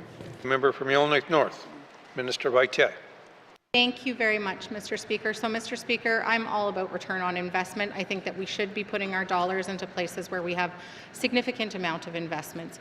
In regards to the dollars that we did invest in the diamond mine relief, we end up with over $2 billion in annual exports, 1,000 jobs for Northerners, joint Northern spend of almost $900 million and $69 million in tax revenues annually to the N.W.T. So I feel like that's a pretty darn good investment. That being said, I do agree that we do need to have education, because education does last forever, unlike our diamond mines, which we do know. In regards to the diamond mines, they all employ apprentices, and all of the companies that contract with them, a significant number of them employ apprentices. They're doing workforce development. The Indigenous development corporations also have workforce development plans and are working on exactly what the member is talking about. And without the dollars from the diamond mines, they can't sustain that. They're also working on social programming, they're working on housing developments, and so really this is more than just supporting diamond mines. This is supporting Northerners, this is supporting Indigenous businesses, and this is in support of our future economic development as well. Thank you. Thank you, Member from Minister of ITI. Oral questions. Member from Range Lake. Thank you, Mr. Speaker. Mr. Speaker, as the Premier welcomes the Western Canada Premiers to Yellowknife, there's a lot of attention on us today around some recent decisions that Premier Smith in Alberta has made. Most notably, I think my colleague spoke to some of the issues related to trans and non-binary folks. And let's also talk about the constitutional crisis that the Premier is walking into for some reason. She's cut the threshold for constitutional initiatives a half in her province and is gunning towards a referendum on separation for whatever reason. Has the Premier discussed this with Premier Smith and what the result would be for the Northwest Territories if we lose a vital connection to Alberta, because of course that's our logistic hub. It's a huge economic link. We really can't do without it. So has the Premier had those discussions, and do we have a position on it as a government? Thank you. Member from Range Lake, Mr. Premier. Thank you, Mr. Speaker. Our position hasn't changed on the issues the member is speaking about. If there are medical services that are no longer available in one jurisdiction, we will work with another jurisdiction to ensure that residents receive those medical services. Thank you, Mr. Speaker. Thank you, Mr. Premier. Member from Range Lake. Thank you, Mr. Speaker. Well, Mr. Speaker, it's more than medical services. It would be all services, but that's good to know that we'd find someone else. Mr. Speaker, this is a controversial decision. First Nations and Indigenous leaders have risen up to say that it's not okay. It's not something they'll allow on their watch. Will the Premier support those voices if there is a court challenge at some point? The N.W.T can be in a position to intervene. Even if you can't make that commitment today, will he at least support those voices that are calling for Indigenous rights to be respected in the province of Alberta? Thank you. Range Lake, Mr. Premier. Thank you, Mr. Speaker. That's a hypothetical question, and it should be directed to the Attorney General. So I won't be answering it on both those fronts, but I'll say that our track record here in the Northwest Territories on Indigenous rights speaks for itself. Thank you, Mr. Speaker. Mr. Premier. Final supplementary. Member from Range Lake. Well, thank you, Mr. Speaker. Mr. Speaker, I caught myself there. So I'm looking more for a political commitment from the leader of our government to support the voices of First Nations in Alberta in their struggle to keep this country together and oppose a very dangerous precedent that is being floated by the government of Alberta. Thank you. Member from Range Lake, Mr. Premier. Thank you, Mr. Speaker. I'm not sure exactly what the member is speaking of in technical terms. He's looking for my support for events in another jurisdiction. I'm unclear on the parameters that he's talking about. What would I be committing to support? I'm focused on the Northwest Territories. I'm the Premier of the Northwest Territories. We have strong relationships with Indigenous governments. We are moving to a future where the territory will be covered by settled land claims and self-governing Indigenous nations, and we are continuously working towards that end. Thank you, Mr. Speaker. Thank you, Mr. Premier. Oral questions. Member from Trinidad-Willity. Yeah, thank you, Mr. Speaker. Mr. Speaker, prior to 1993, the Government of Canada provided funding to CMHC on an annual basis so that they could provide funding to the N.W.T through the N.W.T Housing Corporation, where they built at least 600 homes per year up to 1993 from approximately 1988 or so. Anyway, Mr. Speaker, with the Prime Minister Carney coming into power now, he's asking to build he made a commitment to build 500,000 homes per year. My question would be to the Premier, will the Premier seek a commitment from the Prime Minister to ensure federal housing funds flow directly to regional Indigenous governments here in the Northwest Territories, and will he ensure that Indigenous leadership is meaningful included in the federal territorial housing discussions so that decisions impacting housing in Indigenous communities are reflected in their priorities? Thank you, Mr. Speaker. Member from Trinidad-Willity, Mr. Premier. Thank you, Mr. Speaker. For many years, it's been the policy of this government to support direct payments for housing funding to Indigenous governments from the federal government. So we will continue to do that. I'm happy to support Indigenous governments in their advocacy to the federal government. I never want to stand in the way of funds flowing directly to Indigenous governments. So I want to make that very clear. Thank you, Mr. Speaker. Premier. Member from Trinidad-Willity.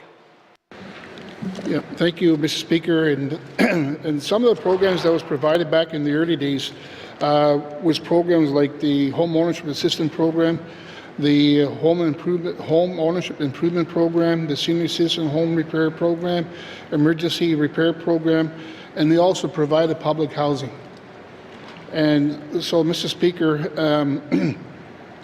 it would be, will the Premier advocate for restoring and reinstating these programs in partnership with the federal government of Canada and ensure that these funds for the delivery is directed to regional Indigenous governments? Thank you, Mr. Speaker. Thank you, member from Trinity-Willity. Mr. Premier. Thank you, Mr. Speaker. We have a number of those programs.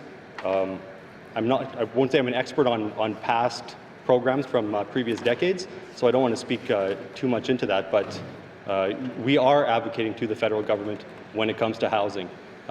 We're happy to see money go to Indigenous governments.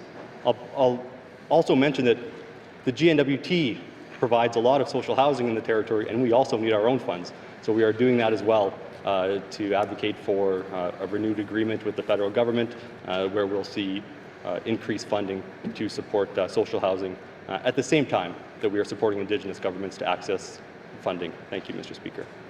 Mr. Premier, final supplementary. Member from Trinity-Willity. Thank you, Mr. Speaker.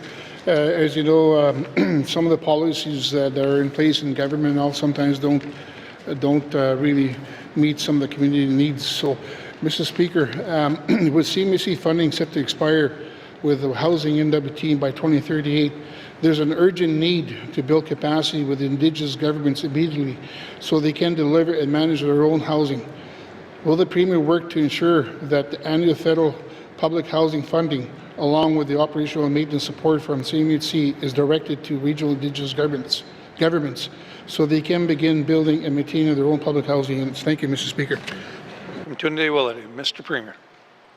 Thank you, Mr. Speaker. This is why it's so important to settle land claims and implement self-government agreements so that Indigenous governments can begin providing appropriate social housing if that's what they wish to do.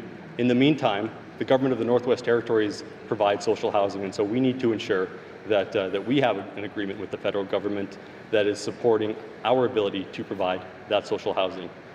And like I said before, at the same time, we'll support Indigenous governments in their aspirations around housing as well, and we'll do that by going to Ottawa together and advocating together. Thank you, Mr. Speaker.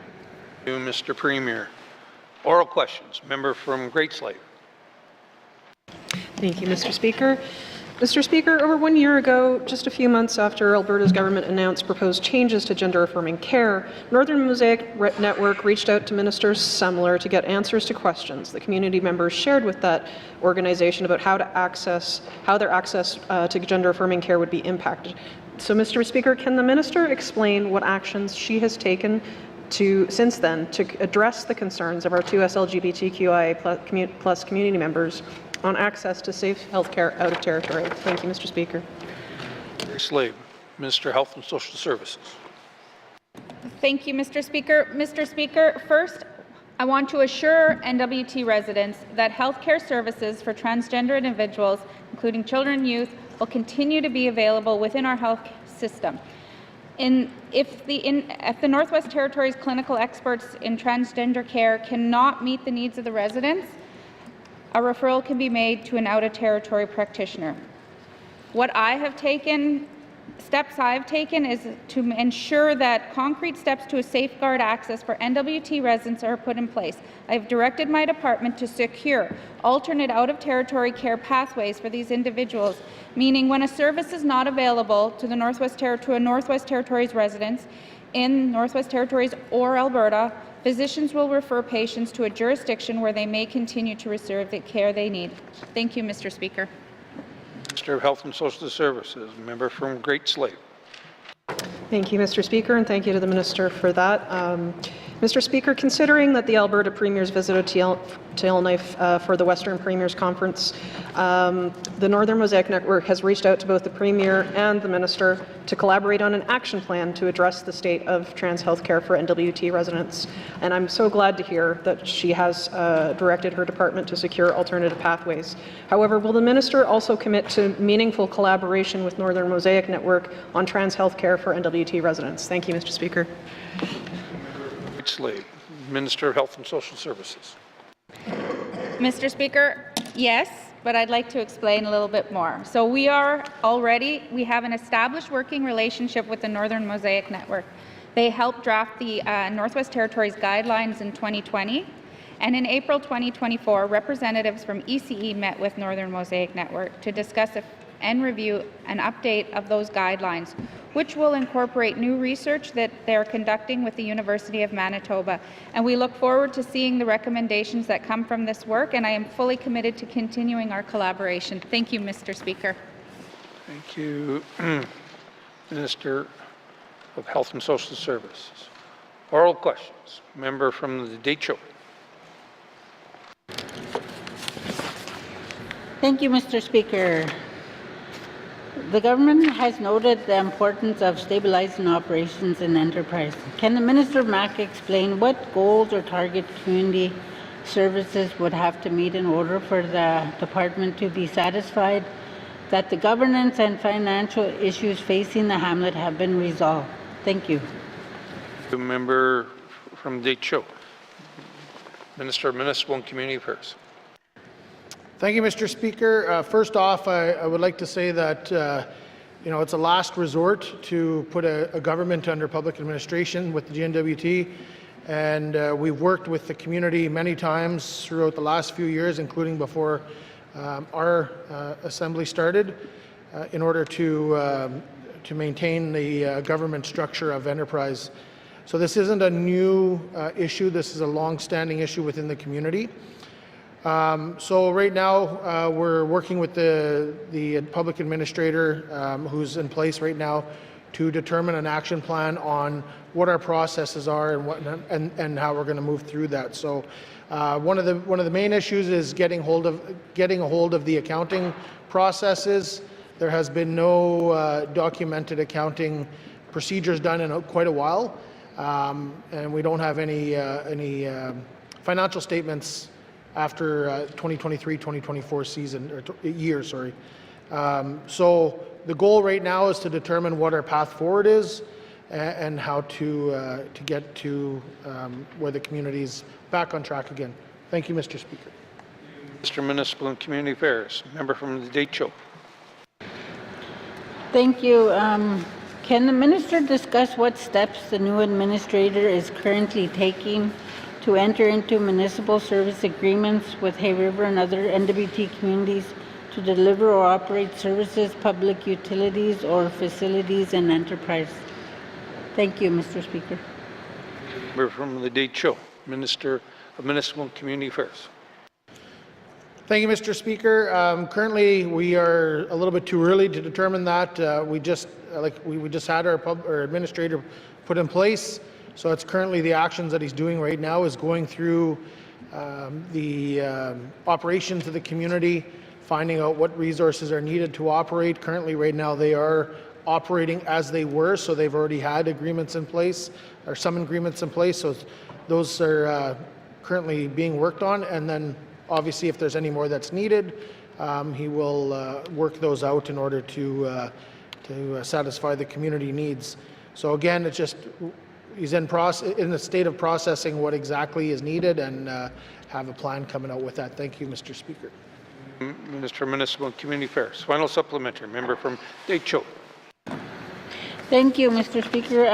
Mr. Speaker, can the Minister say whether there is a timeline or timeline for when residents should expect an election to be held for the hamlet of Enterprise? Thank you.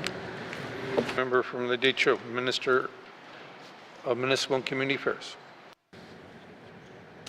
Thank you, Mr. Speaker. So currently, like I stated, with the new administrator put in place, the assessment is developing a work plan on how we move forward with the community and the governance structure. Currently, at the time, it's all new, so there is no timeline at present. However, I will say that I would rather have the residents govern their municipality than us, and the sooner we can get to that point and have a well-oiled machine of enterprise back in order, we will have that in place and ready for them to take over. Our goal is to have some public meetings here as soon as June, and I hope to also be a part of one of those public meetings. So thank you, Mr. Speaker. Municipal and Community Affairs. Oral questions. Member from Monfwi. Thank you, Mr. Speaker. Mr. Speaker, summer is approaching, and many of our young people will be on school break. So talking about drug crisis right now is appropriate to send a message to the young people in our communities. So, Mr. Speaker, I noticed there is a vacancy on the board for the representative for North Lake. Can the Minister of Justice speak to the current capacities of the Legal Aid Commission? Thank you. Thank you, member from Monfwi. Minister of Justice. Thank you, Mr. Speaker. Mr. Speaker, I'll have to take that question as notice. Thank you. Thank you, Minister of Justice.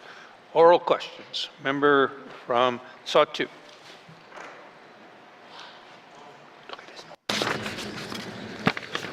Thank you, Mr. Speaker. Following up on my statement, my questions are to the Minister of Infrastructure. Can the Minister of Infrastructure share with anticipation whether there will be a Sawtooth regional sailing season, what actions are taken with or by MTS and Cooper barging discussions? Merci. Member from the Sawtooth, Minister responsible, or Minister of Infrastructure. Thank you, Mr. Speaker. First off, I want to thank the member for acknowledging some of the hard work that's been done by the infrastructure staff over the last little while. Obviously, navigating climate change is, and no pun intended, navigating climate change is not an easy task, considering we have no control over that.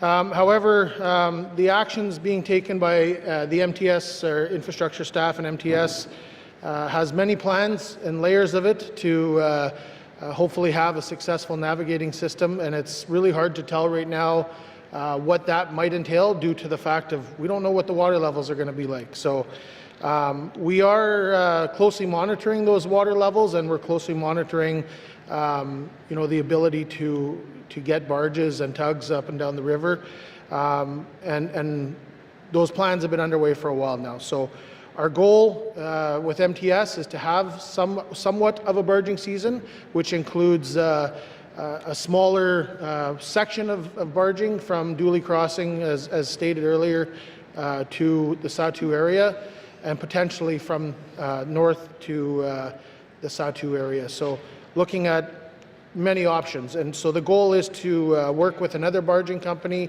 to try to get fuel and freight into the Sawtooth region. Thank you, Mr. Speaker. Minister of Infrastructure. Member from the Sawtooth.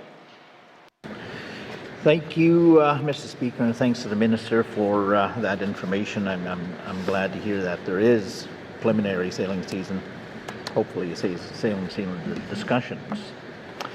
The Minister answered my next question, so I'll skip that one there and add another couple more. If water levels permit, will the Minister, to avoid and detect hazard areas, will there be a water depth surveillance crew accompanying the barges? Thank you. To Minister of Infrastructure. Yeah, thank you, Mr. Speaker. MTS wouldn't be navigating the Mackenzie River without buoys set up by the Canadian Coast Guard. So that's a safety thing, and that's something that we'd, like he said earlier in his member statement, we don't want to risk the environment. So we will wait for Canadian Coast Guard to put up the buoys in order to navigate the Mackenzie River.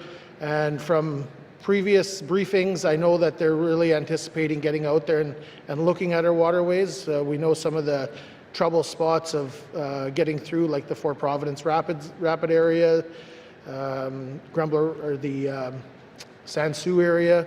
So there's quite a few areas that are concerning. And Coast Guard would go out there, navigate, and send smaller vessels through first to determine whether or not they can get the buoys out there. So thank you, Mr. Speaker. Thank you, Minister of Infrastructure. Final supplementary. Member from the Satu. Two more.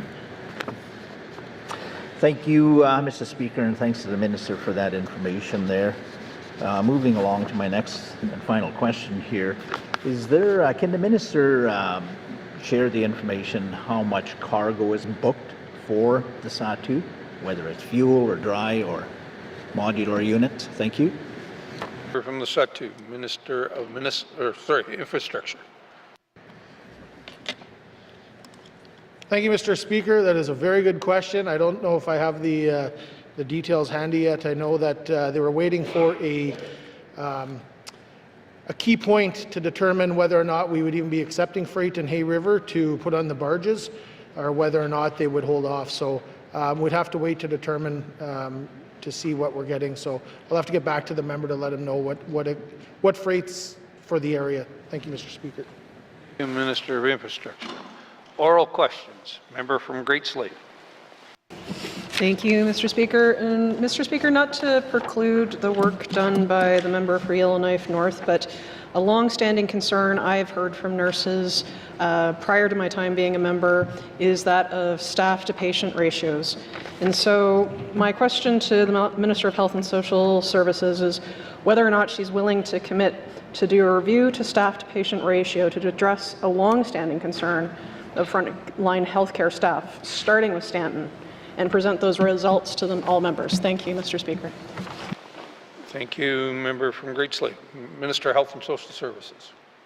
Thank you, Mr. Speaker. Mr. Speaker, this is a conversation that I've been having with my staff, and you know, what happens across the across Canada. There are some jurisdictions that do have this, you know, and then there are areas that they, you know, there might be some indifference that they don't, you know, they don't put it out in public, so we don't have that access to the information. But what I can commit to is that looking at, and I don't want to do a broad across the board, but what I would commit to is working with my staff to figure out in some of our higher priority areas, especially within our hospital settings, and looking at rural and remote, you know, we can take a look at this and see where we, you know, how we compare to the jurisdictions that do have public information out there. Thank you, Mr. Speaker. Thank you, Minister of Health and Social Service. Member from Great Slave.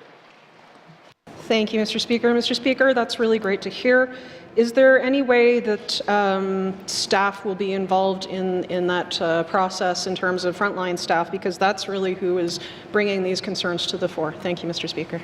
Great member from Great Slave. Minister of Health and Social Services. Thank you, Mr. Speaker. You know, I appreciate the work that the frontline staff have been raising, and you know, we are hearing them. Again, I want to acknowledge that our system and our processes aren't as fast as they want them to be, and so we do hear you. We have plans in place. How with this, you know, I will take, like I said, I will take this back with the department and with NTHSSA, because that's our operating arm, and look at you know, what we have across, you know, and then, you know, the feedback from the staff could be that, you know, when we look at, and I'll just say some of the patient ratios that I've seen online, and then I compare them to our inpatient beds and our staffing, we can't use that as, you know, and that's why I think what you're saying is we need to hear from the staff, because if we have staff that we have a lot of casuals that are filling, you know, vacancies and things like that, it may impact how, you know, the pressures that are on them. So, like I said, I'll take this back, and we'll come up with a process on how to do this work, and you know, and even bring this back to members to share, you know, what the ideas are and what we're going to do. Thank you, Mr. Speaker. Minister of Health and Social Services. Final supplementary. Member from Great Slave. Thank you, Mr. Speaker, and thank you to the Minister for that. So last week, when Standing Committee on Social Development heard from the Public Administrator, he spoke of a people strategy. Will this strategy be ongoing and a living document so that this piece around patient-to-staff ratios can also be incorporated? Thank you, Mr. Speaker. From Great Lake, Minister of Health and Social Services. Thank you, Mr. Speaker. Mr. Speaker, as the people strategy is to be released, as I get the fulsome, I had the highlights of it early on before it was being drafted. So as soon as I have the people strategy draft, and I'm more than willing to send, as soon as I have it, to Standing Committee on Social Development to be able to, have a conversation with them of what's in that document. Thank you. Minister of Health and Social Service. Oral question. Member from Frame Lake. Thank you, Mr. Speaker. Mr. Speaker, I think my statement spoke for itself earlier. Mr. Speaker, my question is for the Minister of Health. Has the Health Department done any work to date on regulation of counsellors and psychotherapists under the Health and Social Services Professions Act that she can report back to the Assembly? Thank you, Mr. Speaker. Member from Frame Lake, Minister of Health and Social Services. Thank you, Mr. Speaker. Mr. Speaker, at this time, our efforts are being currently focused on bringing current regulated professionals under the Health Professions Act. We are not considering counselors and psychotherapists at this time. Psychologists are being brought under the Health and Social Services Professions Act. However, this is not an issue specific to the Northwest Territories. From the information that that I've gotten from my team is that nationally there is not one consistent approach to regulating counselors.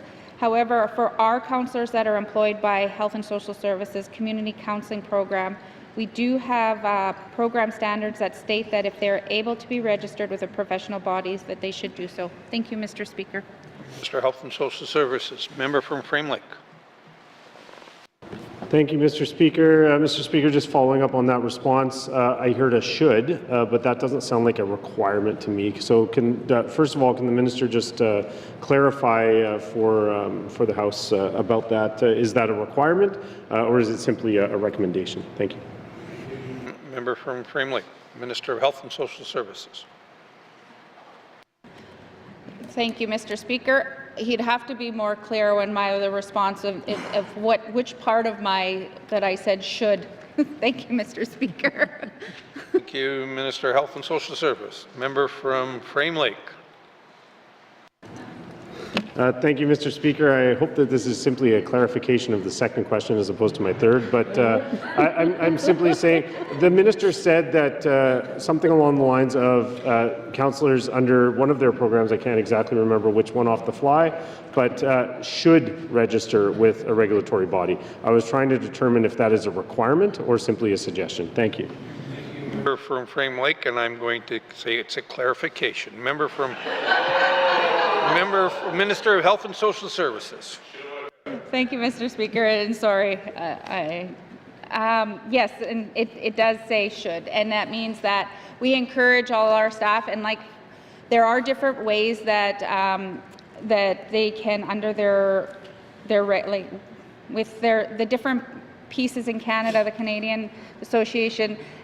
Some can register through that, but then there are some social workers that are professional counselors, and so they would be under the Health and Social Services Profession Act. So there are some clinical counselors that are being regulated under our Health Professions Act, and that being social workers, but if they're not social workers and they're just clinical counselors, and this is the area where we have many different levels of social work. So this is something that I would be considered to have more discussions with the member, and and to kind of find a way to move forward with the things that he's looking for. Thank you.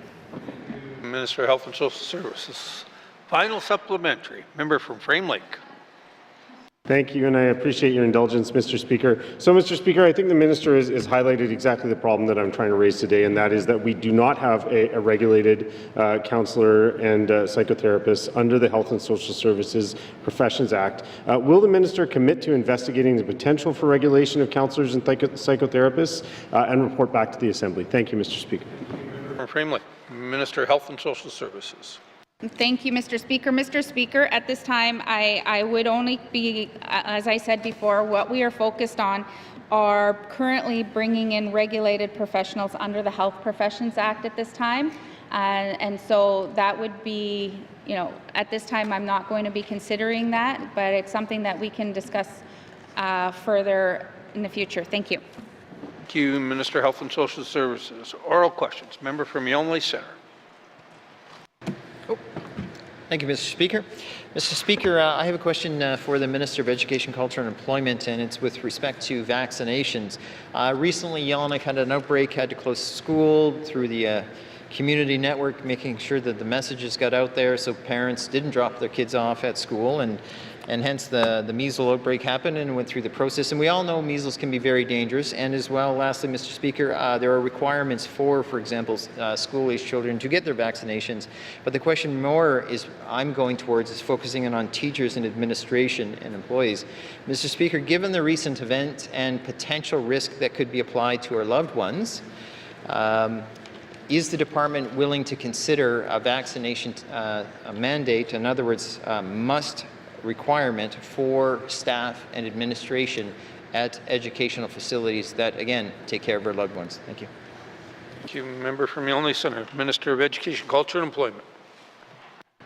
Thank you very much, Mr. Speaker. Mr. Speaker, there's not currently a vaccination mandate for teachers outside of when we went through COVID, and there was expectations around that. That was under the direction of the CPHO, the Chief Public Health Officer, and so our education bodies and our schools work very closely with the Chief Public Health Officer in events like this.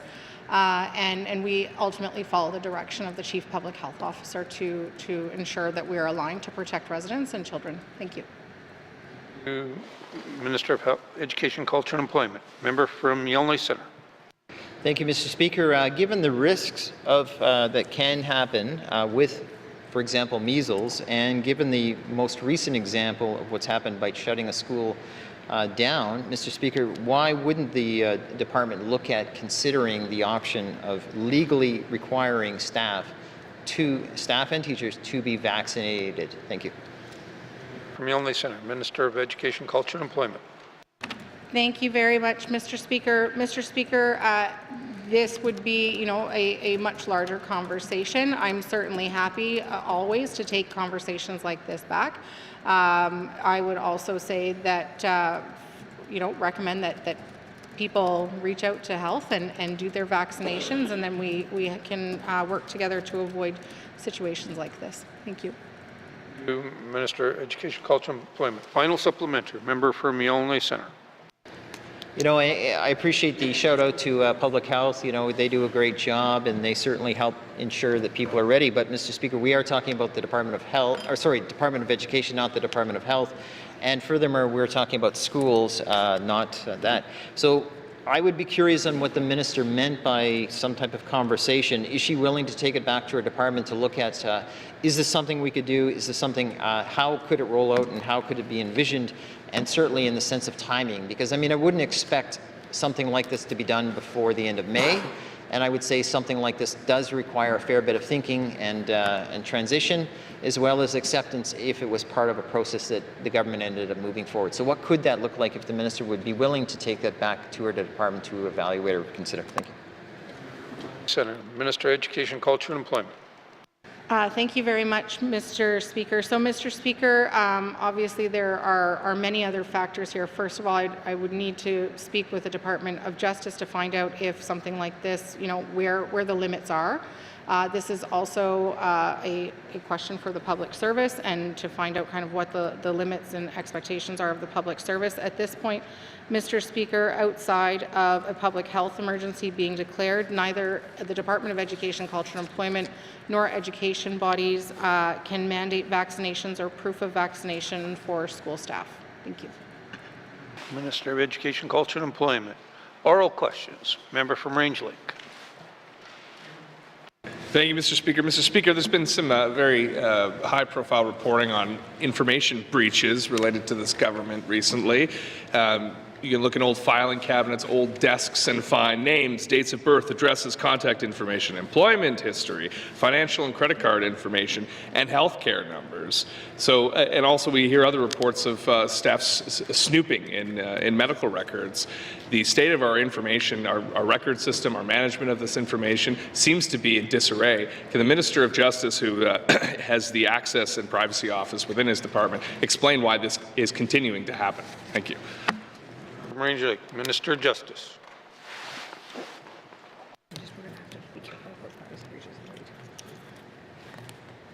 Thank you, Mr. Speaker.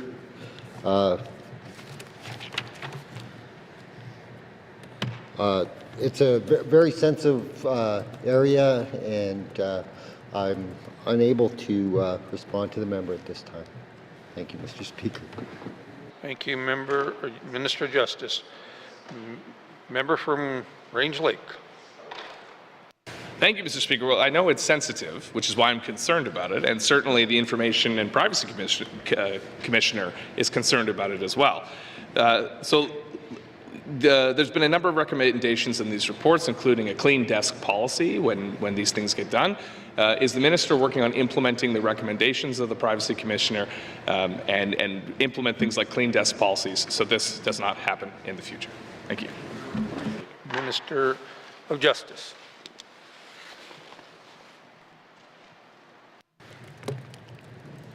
Thank you, Mr. Speaker. Mr. Speaker, the department is reviewing the recommendations of the report, and I can't specifically answer that question at this time. Thank you, Mr. Speaker. Thank you, Minister of Justice. Final supplementary, member from Range Lake. Thank you, Mr. Speaker. Does the minister know when he'll be able to answer that question? Because I think the public would like to know. Thank you. Member from Range Lake, Minister of Justice. Thank you, Mr. Speaker. Mr. Speaker, I will follow up with the department and provide that information to the member before the end of the week. Thank you, Mr. Speaker. Minister of Justice. Oral questions. Oral questions, member from Tune-a-Day-Willity. Yeah, thank you, Mr. Speaker. Mr. Speaker, it's not often we get together here in the Northwest Territories, and especially in Yellowknife, with Western premiers. And I just wanted to just continue on with housing. My question would be to the Premier, if there's a way, if he could continue to work with the premiers and the three territories ministers, premiers, to really push the housing issue for the Northwest Territories and Operation Maintenance dollars, if you could look for support and then continue to build on that. Thank you, Mr. Speaker. Thank you, member from Tune-a-Day-Willity. Mr. Premier. Thank you, Mr. Speaker. There's been significant advocacy by all the provinces and territories regarding housing funding. That was a prominent theme in this last federal election, and the federal government has been responding to that with some significant announcements and plans on housing. And so we'll continue to push that advocacy forward. Thank you, Mr. Speaker. Member from Tune-a-Day-Willity. Mr. Speaker, and Mr. Speaker, the K-2 region, this year we got funding to do home ownership inspections in our region, and thank you to I want to say merci to the Minister of Housing for helping out. My question to the Premier, though, is that once this report is going to be done by this fall, and the chiefs from the K-2 would like to work together with the Premier to bring this report to the Prime Minister and ask for further funding for home ownership repairs in our region. Thank you. So my question to the Premier, can you help us out with Indigenous governments to knock on doors in Ottawa? Thank you. Member from Tune-a-Day-Willity. Mr. Premier.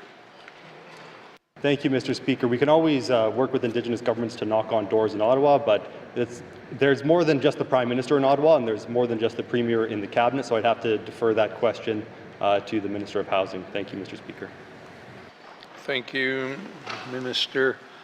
Mr. Premier, final supplementary. Member from... Oh, sorry. Minister responsible for housing. Mr. Speaker, I think this in question is important because the work they're doing in the K-2 territory talking about the conditions of homes in their communities. This is something that housing is doing as well through our Territorial Housing Needs Assessment. Again, we've done the quantitative assessment, and now we're wrapping it up with the qualitative assessment that's hoping to be done by fall of 2025. And with that engagement, we have reached out to all Indigenous governments and Indigenous leadership in communities, asking if we can have conversations about this assessment. So it's important work that we hope to see results, and then we bring that to Ottawa along with Indigenous leaders and talk about needs in communities for housing. Thank you, Mr. Speaker. Minister response for Housing and N.W.T. Final supplementary, member from Tune-a-Day-Willity.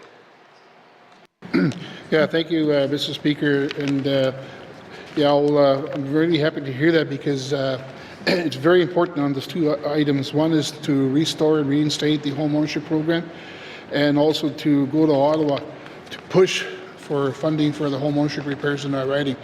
And I'm happy to hear that we could probably work together with the KHO chiefs along with the N.W.T leadership to go to Ottawa and knock on doors together. So I just want to say thank you, and just a statement. Thank you.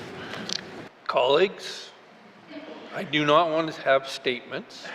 I want questions. It's question and answer period. Please, you want to say thank you to the ministers, do it after session. Thank you. Oral questions. Oral questions. Member from Yellowknife North. Thank you, Mr. Speaker. My questions are for the Minister of Finance, who's also the Minister responsible for the public service. So on May 5th, the Ministers of Finance and Health and Social Services issued a joint press release announcing that the government is embarking on a second phase of changes to the Public Service Act that will focus on modernizing Section 41. That's the section that defines bargaining units and prescribes who will be the bargaining agent for public servants. First, can the minister explain what is the objective of this modernization effort that the government is embarking on? In other words, what is the problem with Section 41 that you are seeking to solve? Thank you, Mr. Speaker. From Yellowknife North, Minister of Finance. Thank you, Mr. Speaker. Mr. Speaker, modernization of the Public Service Act has, in its whole, been happening now over many years. There's been much work done in this space, and we already are at a stage with most of the Act such that it is already in legislative drafting and will be coming forward to the House later this year. That is with one exception, and that was with respect to Section 41. That section, of course, the members already detailed, does involve bargaining units and is one that is a little more complicated, and so we left that aside from the rest of the Act. What it is it does speak to a charter of right, with respect to freedom of association, which has a couple different parts to it. You have the ability to organize as a group what kind of your group of union or of employees you may want to be when you decide to collect yourselves. You have that choice, and you can make that choice independently. And then also, Mr. Speaker, would be about ensuring that that group of employees can make a determination about who would represent them in a collective agreement proceeding. So again, that choice would be independent. That choice is one that it's about choice and independence reflective. Right now, our section prescribes who the group of employees shall be and who their bargaining agents shall be. And so it does appear that since the time, some time ago, when this Act was initially drafted, it is now out of step with what seems to be the direction of the Charter, and so we are looking to bring that in line. A commitment was made to members of this Assembly earlier this year that we'd bring forward an LP to make this change, and we are looking to getting that work underway. Thank you. Mr. Finance. Member from Yellowknife North. Thank you, Mr. Speaker, and thanks to the Minister for setting out a clear goal for the amendments to that section. For clarity, is the government committing to establish a Labour Relations Board or similar mechanism to certify and decertify bargaining agents during the life of this Assembly? Thank you, Mr. Speaker. Yellowknife North, Minister of Finance.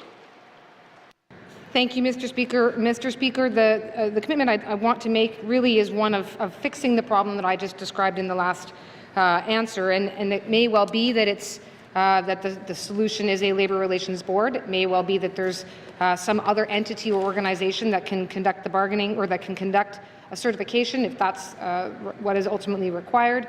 I'm hesitant, Mr. Speaker, to say here in too much detail where we may end up. because we haven't necessarily gone out, well, we haven't gone out yet, certainly not to our unions currently that are in the Northwest Territories, Union of Northern Workers or PSAC, to discuss with them. They have a lot of expertise, quite obviously, are more than simply stakeholders in this matter, and want to have a time to engage with them, as well as with the employees who are the public servants that this will be impacting. So again, wanting to fix the problem that we had laid out, but wanting to do that in the right way, which is one that involves an opportunity to have discussions and engagements with those who are impacted. Thank you, Mr. Speaker. Mr. Finance, final supplementary, member from Mule Lake North. Thank you, Mr. Speaker. And so I understand the government has clearly committed to collaboration and consultation with existing bargaining agents such as the Union of Northern Workers during its work to modernize Section 41 of the Public Service Act. The question is, for the Minister, does the government need consent or permission from the UNW in order to complete changes to this section of the Act? Thank you, Mr. Speaker. Member from Mule Lake North, Minister of Finance. Thank you, Mr. Speaker. And Mr. Speaker, no, the government doesn't require consent or permission from other parties or including from the union to change the Public Service Act. That said, Mr. Speaker, as I indicated, the union here certainly is more than merely a stakeholder, so certainly ensuring their involvement is quite important to making sure that we have a piece of legislation that is the best possible version of itself right now. And also, Mr. Speaker, there is certainly, I should make note, an expectation and obligation on the government, a legal obligation on the government in the current Public Service Act that there not be any changes to that Act, which governs the relationships and governs the bargaining process when the parties go into bargaining. So once we have a notice to bargain, there is a provision in there where the parties can agree on consent to continue to work on changes such as what we might be contemplating here, or as we have already done in the rest of the Public Service Act. But again, Mr. Speaker, it's not consent or permission, but certainly is one where we want to make sure that we are, maintaining our relationship, maintaining fair bargaining, and maintaining our duty to engage in bargaining fairly and upholding the law as it is now in Section 41. And Mr. Speaker, I believe the timeline we're on and the relationships that we have will allow us to do that. Thank you. Finance. Oral questions. Member from Yellowknife Centre. Thank you, Mr. Speaker. Yesterday in my email, I got a response from the Minister of ECC regarding some caribou herd populations. I certainly was appreciative of the response, but my question, of course, that stirred the other question, which was about wastage. And so I see some numbers and information which I appreciate. My question, of course, being more specific, which is what is the department's strategy given the most recent news stories about caribou wastage? How are they dealing with this? And public education can only go so far, so they must be able to do other types of things to address these types of problems, because it seems to be a significant sin every time we hear about more caribou wastage. Thank you. From Yellowknife Centre, Minister of ECC. Thank you, Mr. Speaker, and I'd also agree that it's very troubling to see the wastage of the caribou over the past season. In 2024, we had 0 instances of wastage that were reported, and in 2025, we currently have 11 investigations on the go. Our strategy is, we put joint communiques out over the winter, engaging with the local Indigenous governments in a collaborative effort to ensure that we were messaging respectful harvesting. We've also recently engaged with Indigenous governments across the region to have meetings throughout the summer to address some of the challenges and concerns with the wastage and disrespectful harvesting on the winter road. Thank you, Mr. Speaker. Minister of Environment and Climate Change. Member from Yellowknife Centre. Thank you, Mr. Speaker. Mr. Speaker, I was kind of hoping I'd also hear some information regarding enforcement. Now, I wouldn't be asking for the spy trade techniques from enforcement officers, the James Bond hiding behind a fake tree or something, but the truth be told is there must be some fundamental issues with meat wastage. In other words, why is there any time spent on trying to diagnose why is this such a problem, or why are people choosing this approach as opposed to treating the animal with respect, or finding a way to deal with it better? I guess what I'm trying to say, Mr. Speaker. Thank you. from Yellowknife Centre, Minister of Environment and Climate Change. Yes, thank you, Mr. Speaker, and thank you to the member for the question. Recently in some meetings that I've been involved, a big part of our conversation with the Indigenous leaders was about respectful harvesting and ensuring that traditional knowledge is passed down from generation to generation, and that our elders are being recognized for that valuable information, and that they're passing it down to the younger hunters, and using the tools within their community to communicate the importance of the caribou, how it is part of our traditions and our heritage, and really focus on the importance of that message. And certainly that is also happening through the engagements out in the land, as part of how our officers interact with hunters, as well as ensuring that we're recognizing that traditional knowledge is a big part of how we communicate. Thank you, Mr. Speaker. Minister of Environment and Climate Change. Member from Yellowknife Centre. Thank you, Mr. Speaker. Not to sound silly in any way, it's serious, which is we're not born with a gun in our hand, nor with the knowledge to how to use it. It's a learnt skill, whether you call it that or not. You're not born with a knife in your hand, again, similar. So when you look at caribou dressing and those types of things, can the department maybe look at holding for community clinics, in other words, in regions and over the summer or in the fall, of saying, this is how you do these types of things, and this is, more engagement in the sense of hands-on showing people, because, maybe folks, I'm not here to answer all the questions, that's your job, but I can't answer all the questions in the sense of my assumption is sometimes people just don't know what to do and some people don't care. And it's the people we want to enforce on that don't care, but some people just don't have the skills. Is there a better way to get hands-on through community clinics, engaging elders, engaging wildlife officers for a better relationship? Thank you. Thank you, member from Yellowknife Centre, Minister of Environment and Climate Change. Yes, thank you, Mr. Speaker. And Mr. Speaker, agree very much with what the member said. I think that engagement with the communities and ensuring that those traditional practices, how to properly use a gun to hunt safely, to respect the animals, how to properly, deal with all of the usable parts of the animal, ensuring that if you're as a harvester aren't using those particular components, that you're sharing with your other members of your communities, and ensuring that that's happening. And a big part of that learning effort is also, there are many programs that ECC has, Take a Family on the Land, Take a Kid Trapping. There's other different programs that support community hunts, etc., that are resources that the community and Indigenous governments can access to provide these opportunities across the N.W.T. Thank you, Mr. Speaker. Minister of Environment and Climate Change. Colleagues, our time for oral question is up. Mr. Clerk. Thank you, Mr. Speaker. Pursuant to Rule 7.27, I received follow-up information for the following oral questions from the first session of the 20th Assembly. Oral questions 48, 428, 432, 433, 440, 449, 453, 466, 479, 485, 513, 514, 522, 526, 540, 541, 546, 549, 562, 567, 569, 571, 575, 576, 578, 612, 658, and 659. Mr. Speaker, these follow-ups will be printed in full in today's Hansard. Thank you, Mr. Speaker. Thank you, Mr. Clerk. Oral questions. Oral questions. Written questions. Written questions. Return to written questions. Mr. Clerk. Thank you, Mr. Speaker. I have a return to written question asked by the member for Range Lake on March 6, 2025 regarding the productivity of operating rooms at Stanton Territorial Hospital. Mr. Speaker, I have a return to oral question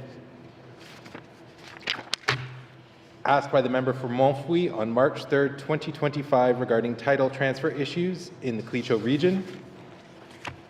Mr. Speaker, I have a return to written question number 16-20(1) asked by the member for Frame Lake on March 13, 2025 regarding environmental liabilities inventory and securities held by the Government of the Northwest Territories. Thank you, Mr. Speaker. Mr. Clerk. Returns to written questions, returns to written questions. Replies to Commissioner's address, replies to Commissioner's address. Petitions. Petitions. Reports on committee on the review of bills, reports on committee on the review of bills, reports on standing and special committee. What? Member for Frame Lake. Mr. Speaker, your committee would like to report on its consideration of Bill 17, Municipal and Community Affairs Statutes Amendment Act. Bill 17 received second reading in the Legislative Assembly on February 10, 2025, and was referred to the Standing Committee on Government Operations for review. The Standing Committee completed its clause-by-clause review of the bill with the Minister of Municipal and Community Affairs on April 22, 2025. Mr. Speaker, the committee reports that Bill 17, Municipal and Community Affairs Statutes Amendment Act, is ready for consideration in Committee of the Whole. Thank you, Mr. Speaker. Member from Frame Lake. Member from Frame Lake. Thank you, Mr. Speaker. Mr. Speaker, your committee would like to report on its consideration of Bill 18, an act to amend the Partnership and Business Names Act. Bill 18 received second reading in the Legislative Assembly on February 10, 2025, and was referred to the Standing Committee on Government Operations for review. The Standing Committee completed its clause-by-clause review of the bill with the Minister of Justice on April 22, 2025. Mr. Speaker, the committee reports that Bill 18, an act to amend the Partnership and Business Names Act, is ready for consideration in Committee of the Whole. Thank you. Thank you. Member from Frame Lake. Reports on standing and special committees. Member from Range Lake. Mr. Speaker, your Standing Committee on Public Accounts is pleased to provide its report on the review of the 2023-2024 public accounts and commends it to the House.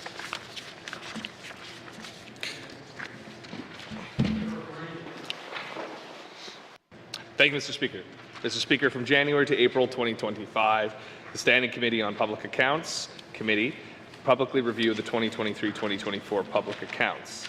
Public accounts are financial statements that show the financial results of the Government of the Northwest Territories for a fiscal year. The fiscal year of the N.W.T is April 1st of one year to March 31st of the next calendar year.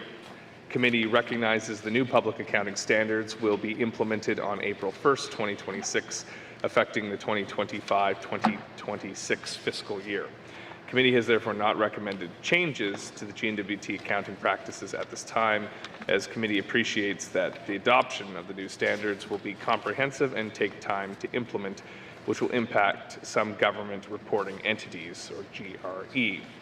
Committee wants to acknowledge the efforts made by staff in the Office of the Comptroller General and the Office of the Auditor General in preparing the 2023-2024 public accounts. This report notes new recommendations the committee believes have merit and deserve consideration from the government. The public accounts are financial statements that show the financial results of the N.W.T for a given year. The Standing Committee on Public Accounts was appointed by order of the Legislative Assembly in February 2024 to review and provide follow-up reporting on the public accounts. These reviews assess the credibility of the government's financial position and provide accountability for the government's financial results. Committee examines whether public money was spent prudently and as the Legislative Assembly originally intended. The 2023-2024 public accounts were released by the Minister of Finance in November 2024 and tabled in the Legislative Assembly in February of 2025. These are the second set of public accounts the committee has reviewed during the 20th Assembly. On January 28, 2025, the committee held a public meeting for its review of the public accounts for the fiscal year ending March 31, 2024, which included staff from the N.W.T's Office of the Comptroller General, OCG, and the Auditor General and Financial Audit Team from the Office of the Auditor General of Canada, OAG.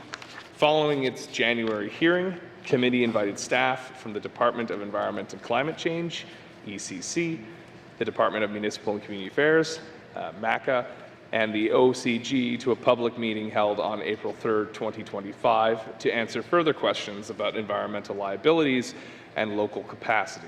This April meeting helped committee finalize its review of the 2023-2024 public accounts. Committee has identified recommendations in these key areas, as well with respect to the transparency of Heritage Fund and public-private partnerships for P3 reporting. Committee appreciates the collaboration of the Auditor General and OAG representatives from N.W.T departments who attended public meetings and responded to committee requests for information, and particularly the Comptroller General for helping to ensure a timely and comprehensive review of the public accounts from January to April 2025. Background. The public accounts are required to be prepared annually by the government in accordance with the Northwest Territories Act and regulations and the Financial Administration Act and regulations. Section 35 of the FAA specifies that the public accounts must be prepared by the Comptroller General and approved by the Minister of Finance. The FAA requires the public accounts to be tabled in the Legislative Assembly. The Legislative Assembly then refers the public accounts to the Standing Committee on Public Accounts to review and report back in accordance with the Northwest Territories Act. The financial statements are audited by the OAG each year. The Auditor General gives an audit opinion on whether the public accounts are in accordance with the PSA standards and relevant acts. The Financial Statement Discussion and Analysis, or FSDA, included with the consolidated financial statements discussed below, is a standard reporting practice that includes a summary of the results of the fiscal year. These notes are not audited but are reviewed by the OAG. The financial health of the government is measured by 3 indicators: sustainability, flexibility, and vulnerability.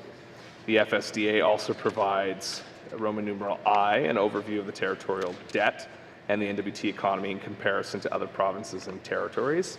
Roman numeral II, financial trends, and Roman numeral III, reporting on the N.W.T's fiscal responsibility policy.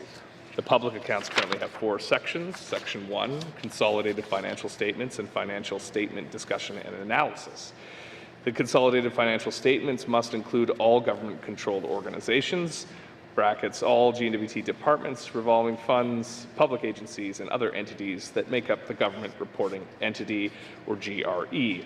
The result is an overview of all financial activities under the control of the government.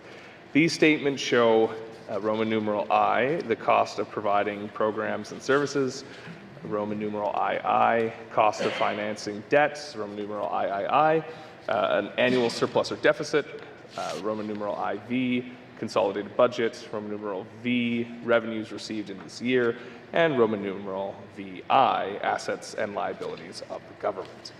Section 2, non-consolidated financial statements. The non-consolidated financial statements only include information relating to N.W.T departments. These statements relate to the information that has been approved by the Legislative Assembly in the main estimates process. Section 2 gives detailed supplemental schedules that provide additional information when assessing the activities of the N.W.T department over the fiscal year. Section 3 and 4, boards and other consolidated entities. Sections 3 and 4 include information for all education bodies, health boards, public agencies, and other related entities, which are considered part of the GRE. Audited financial statements of each entity are to be completed within 90 days of the entity's year end. Recommendations. Environmental liability reporting. During the January and April public meetings, committee asked many questions about environmental liabilities and liabilities for sewage lagoons and solid waste sites. Committee sought further information about how the N.W.T determined, reviewed, updated, and prioritized the list of environmentally contaminated sites, which stood at 231 at the end of fiscal year 2024. These questions and the rate at which sites are remediated inform the relationship between the actuals reported in the public accounts and the appropriations in the main estimates and supplementary estimates. Given that the Department of Finance allocates $2 million each year to remediation efforts. Committee has requested a table from the Department of ECC listing the specific information that is known about individual sites. whether they have already been remediated or approved for remediation and appropriated. Committee also discussed whether it would be beneficial to include more information about environmental liabilities in the public accounts, as appropriations and actuals frequently differ. The following recommendation aligns with committee's view that the public accounts can be a helpful tool for MLAs when they are reviewing the main estimates. Recommendation 1, the Standing Committee on Public Accounts therefore recommends that the Government of the Northwest Territories Office of the Comptroller General add information in the public accounts indicating how long an environmental liability has been on the books, with a corresponding summary of the known information about sites in the notes and discussion section. Improving local capacity. In the 2023-2024 public accounts, committee noted that MACA lapsed 26.2% of its budget, or $101.1 million during the last fiscal year. Committee learned that these lapses are largely related to carryovers from the federal Investing in Canada infrastructure program, other projects that were delayed due to the 2023 wildfires and evacuations, in addition to general issues with staffing and local capacity across communities. As MACA lapsed a similar portion of its budget in the 2022-23 fiscal year, committee wanted to follow up with departmental officials about the causes behind large budget lapses in consecutive years. Committee agrees with the department that local capacity should be improved, projects that have allocated funding should begin, and lapses should decrease over time. Recommendation 2, the Standing Committee on Public Accounts therefore recommends that the Government of the Northwest Territories create a work plan to improve staff retention within the Department of Municipal and Community Affairs to help the flow through of funding, which will be reflected by an overall decrease in departmental lapses recorded in the public accounts. Heritage Fund and P3 reporting. Legislation requires the N.W.T to publish the public accounts within 9 months, which the N.W.T met this year by publishing in November of 2024. According to Section 35.1 of the Financial Administration Act, the requirement to report in the public accounts does not apply to the Northwest Territories Heritage Fund, the fund. However, the board established by the Northwest Territories Heritage Fund Act, the Act, under Section 5.1 brackets 1 and brackets 2, is still required to table an annual report on the fund in the Legislative Assembly no less than 150 days after the end of the fiscal year. The Act requires statutory review every 10 years, which the Standing Committee on Government Operations will complete for the 2026 fiscal year. The Department of Finance publishes the annual financial statements of the fund as part of the public accounts, Section 3, each year. Committee has asked whether the inclusion of financial statements for the fund in Section 3 meets the requirements of Section 5.1 brackets 2 of the Act concerning the production and tabling in the Assembly of annual reports on the fund, particularly with respect to the question of whether they meet the requirements of, quote, annual report, end quote, as defined in the N.W.T's planning and accountability framework. Annual reports generally include analysis of both financial and non-financial activities conducted throughout the year. Committee acknowledged that reporting on the fund is timely. However, transparency and accountability could be improved. Specifically, the inclusion of more detailed information, particularly management discussion and analysis, would provide the public with a clearer overview of the fund's operations over the past year and how this performance may shape future decisions.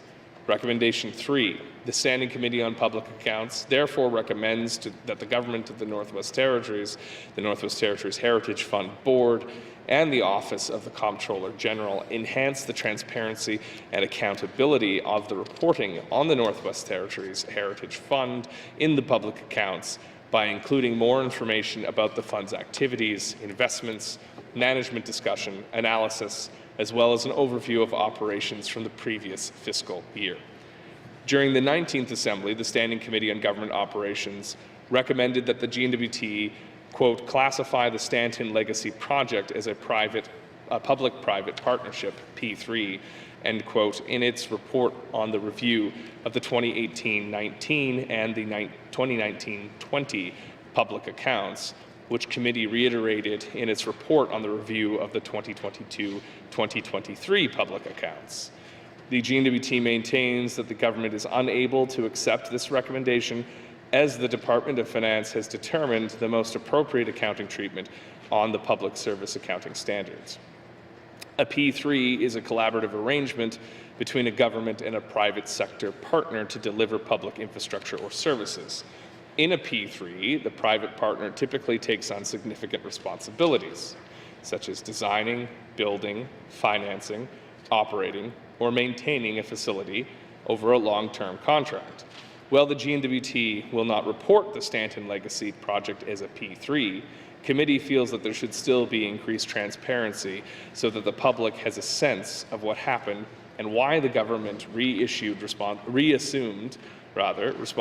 for risks associated with the Stanton Legacy project, which was originally intended to be offset through a P3 arrangement. Recommendation 4, the Standing Committee on Public Accounts therefore recommends that the Government of the Northwest Territories either classify Stanton Legacy project as a public-private partnership, P3, which was originally procured as a P3 project, or establish in the FSDA the point in time when this ceased to be the case. Conclusion. This concludes the Standing Committee on Public Accounts report on the review of the 2023-2024 public accounts. Committee looks forward to the government's response on how they will implement these recommendations. Recommendation 5, the Standing Committee on Public Accounts recommends that the Government of the Northwest Territories provide a response to this report within 120 days. Thank you, Mr. Speaker. Thank you. Member from Range Lake. Member from Range Lake. Thank you, Mr. Speaker. I move, seconded by the honourable member for N.W.T, that committee report 22-20(1) Standing Committee on Public Accounts report on the review of the 2023-2024 public accounts be received and adopted by the Assembly. Thank you, Mr. Speaker. Thank you. Member from Range Lake. The motion is in order. To the motion. Question has been called. All those in favor? Aye. All those opposed? All those abstaining? Motion is carried. Member from Range Lake.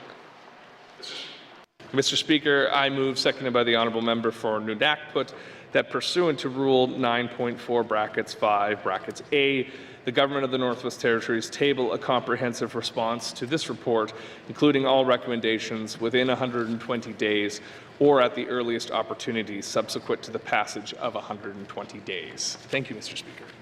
From Range Lake. The motion is in order. To the motion. Question has been called. All those in favor? Yay. Opposed? Abstentions? Motion carried. Reports on standing and special committees. Reports on standing and special committees. Tabling of documents. Minister of Environment and Climate Change. Thank you, Mr. Speaker. I wish to table the following document. Note to file Mackenzie Valley Review Board meeting with Government of the Northwest Territories staff. Thank you, Mr. Speaker. Minister of Environment and Climate Change. Tabling of documents. Mr. Premier. Mr. Speaker, I wish to table the following document, Yellowknife shelter information. Thank you, Mr. Speaker. Thank you, Mr. Premier. Tabling of documents. Minister of Finance. Mr. Speaker, I wish to table the following document, additional information for written question 16-20(1), environmental liabilities. Thank you, Mr. Speaker. Thank you, Minister of Finance. Tabling of documents. Minister of Health and Social Services. Mr. Speaker, I wish to table the following documents. 2 documents, the Structured Decision-Making System for Child Protection and additional information for written question 14-20(1), operating room activities for Stanton Territorial Hospital. Thank you, Mr. Speaker. Minister of Health and Social Services. Tabling of documents. Member from Yellowknife North. Mr. Speaker, I wish to table the following documents. First, a proposal for a private member's bill, an act to amend the Public Service Act. And secondly, the Nursing Collective Agreement and Association Functions Survey done by the College and Association of Nurses for the Northwest Territories and Nunavut. Thank you, Mr. Speaker. Member from Yellowknife North, tabling the documents. Colleagues, pursuant to Section 102.9 of the Legislative Assembly and Executive Council Act, I wish to table a supplementary report of the Northwest Territories Integrity Commissioner about costs related to a complaint by Jennifer Patterson that Mr. Richard Ajurkin, member of the Legislative Assembly for Tuna-Day-Willa-Day, breached the N.W.T. Northwest Territories Legislative Assembly's members of Code of Conduct. I wish to table a list of deceased Northwest Territories World War II veterans. Table of documents. Table of documents. Notice of motion. Member from Range Lake. Nope. Nope. Okay. Notice of motion. Notice of motion. Motions. Motions.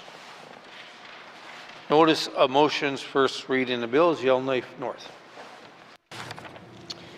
Mr. Speaker, I give notice that on Friday, May 23rd, 2025, I will present Bill 26, an act to amend the Public Service Act, to be read for the first time. Thank you, Mr. Speaker. Member from Yellowknife North. Notice of motions for first reading of bills.